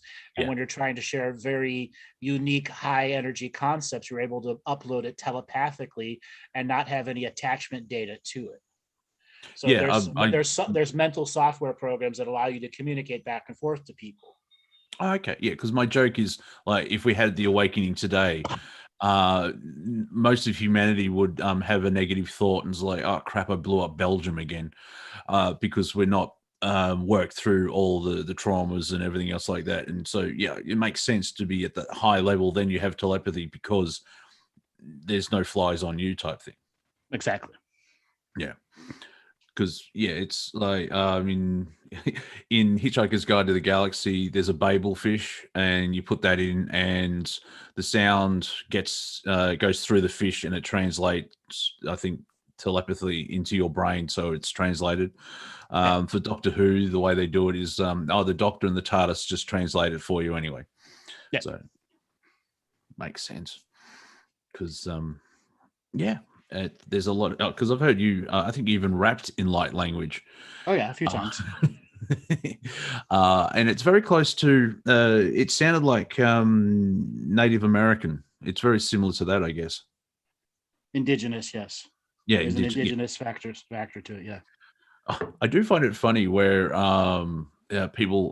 certain people argue, where you bring up, well, what about the natives? Well, they weren't here first. It's like, well, really, how far back in history you want to go? They've been here for like 10,000 years. They're kind of the locals. Mm-hmm.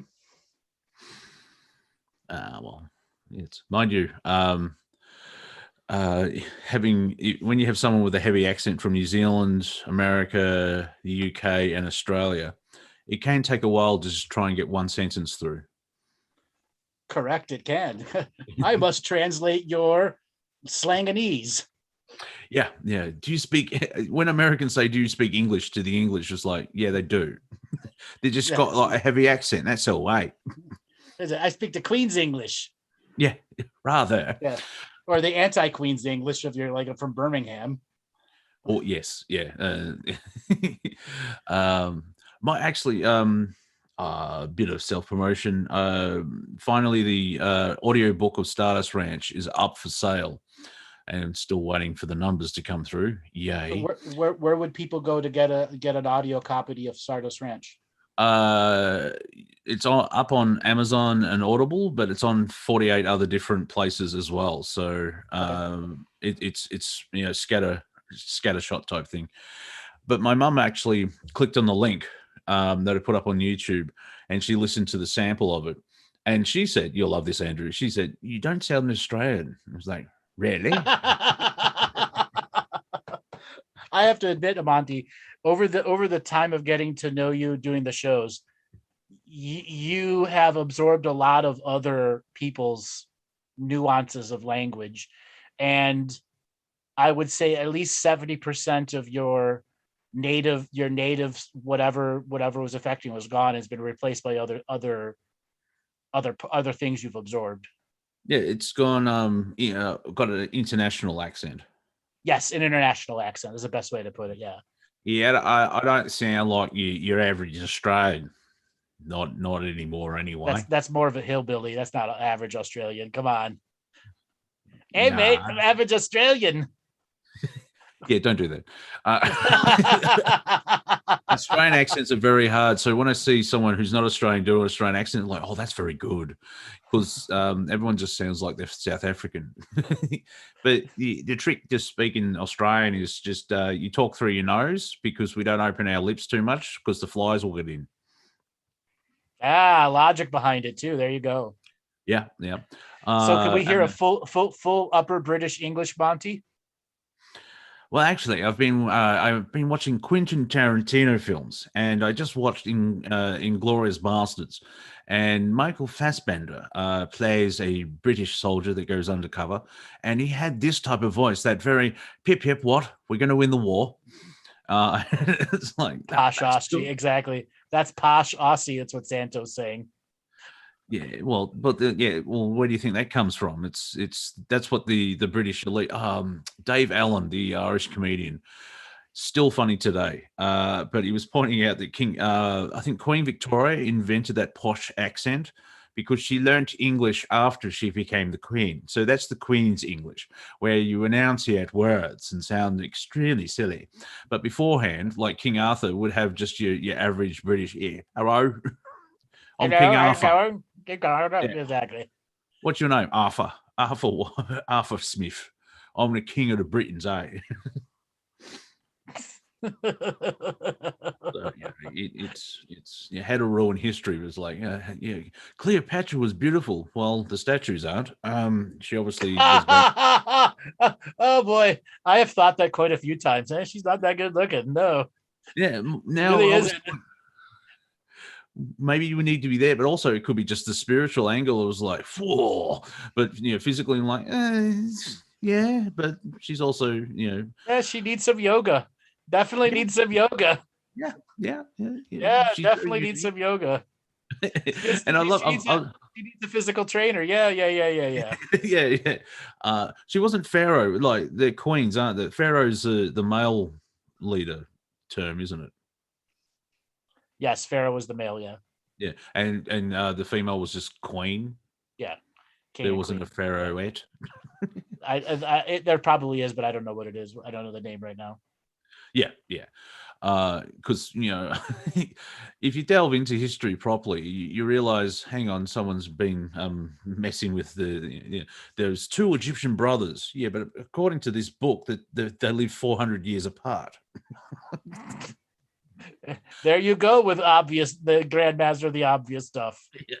I've created my own superhero for like doing my shows.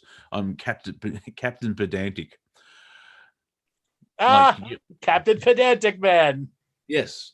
Like you said, the Monty Python with Wafer Thin. That's what I named my company, Wafer Thin. But you said it was Life of Brian. It was the meaning of life. Meaning of life. Sorry, you're right. Yes. Yeah. But no, I'm not having a go, but that's just, pedantic man. So I say that to take the sting off it. So I'm not like, you're wrong and I'm going to, pee on you from a great height. It's like, Captain Pedantic, it's actually this. It's actually this. Da-da-da. Yeah. And I haven't said it to my mum yet because I'm still alive, but it's like, she keeps saying, you're so pedantic. And I keep thinking, well, don't be wrong.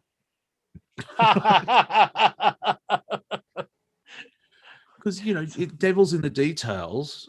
So you have to have special papers on you for your mom. The title "You Are the Wrong Papers," and you've been served. Served by Pedantic Man. Yeah. She's attractive, but that's a Roman big nose there, Yeah. Yeah. Yeah. Yeah. Definitely needs some yoga. Yeah. Definitely needs some yoga. Yeah. Yeah. Yeah. I think it's the sense of power. Like yeah, it's I don't know. It's my own personal jelly. Like she's with him. He's not funny, so it's clearly it's power, or he has a lot of money. Exactly. So what else is going on in Monty Land? The finances in the universe. It's like, oh, yay. But I've noticed that I've actually evolved emotionally, because usually it would be freaking out and just dumping on myself negatively, like I can't pay rent. But strangely enough, dare I say, the first time in my life, I can actually blame the government, and it's 100% true.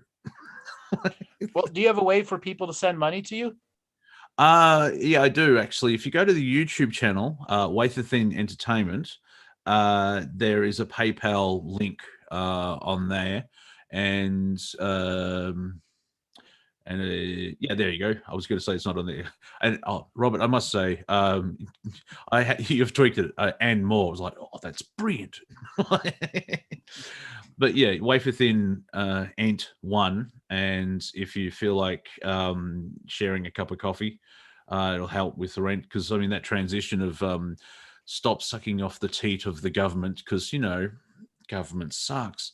But I've created the audiobook, and I'm in the middle of recording another audiobook, as well as I'm up to 4 shows now on the Universal Citizen Network, media network. What are some of the shows you've done? Well, we've got the Monty Dean Show. Took hours to think of that name. That's my podcast where I interview people. You've been on a couple of times. Mm-hmm. Our first show is over 1,300 views. I checked yesterday on YouTube. Like, awesome. Really want to get monetized. As well as Planet Collingwood be moving from Revolution Radio and becoming more comedic. And that should... Hopefully that would have started 20 minutes ago once we set it up. So 9 o'clock Eastern Standard Time, because most of my audience is in the United States. So it's 11 o'clock my time on a Friday. So that works out. As well as, the comedy show that we do, and Inspired Perspective that I did with Melissa Hocking Hughes on Revolution Radio. We're bringing that back. Great. So you got a lot of stuff on the horizon. So everyone, go check out Monty's channel. Check out his content. Give him a like. Give him a comment. Give him a subscribe. Get him a donation if you like his content. All right, Montesaurus, we're going to call it an end to the show today, because it has been a long day for me. Yeah, I know. It's like someone's been off air for a while, I think, Andrew. Yes. Keep going. Exactly. I could have gone more, but I'm not going to. All right, everyone. I have a book out, if you don't already know that. You can go to Amazon.com and just type Andrew Bartzis, Galactic Historian, or one or the other, and you will get a link to the book, and the book can be delivered to you. All right, Robert, take us away.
you.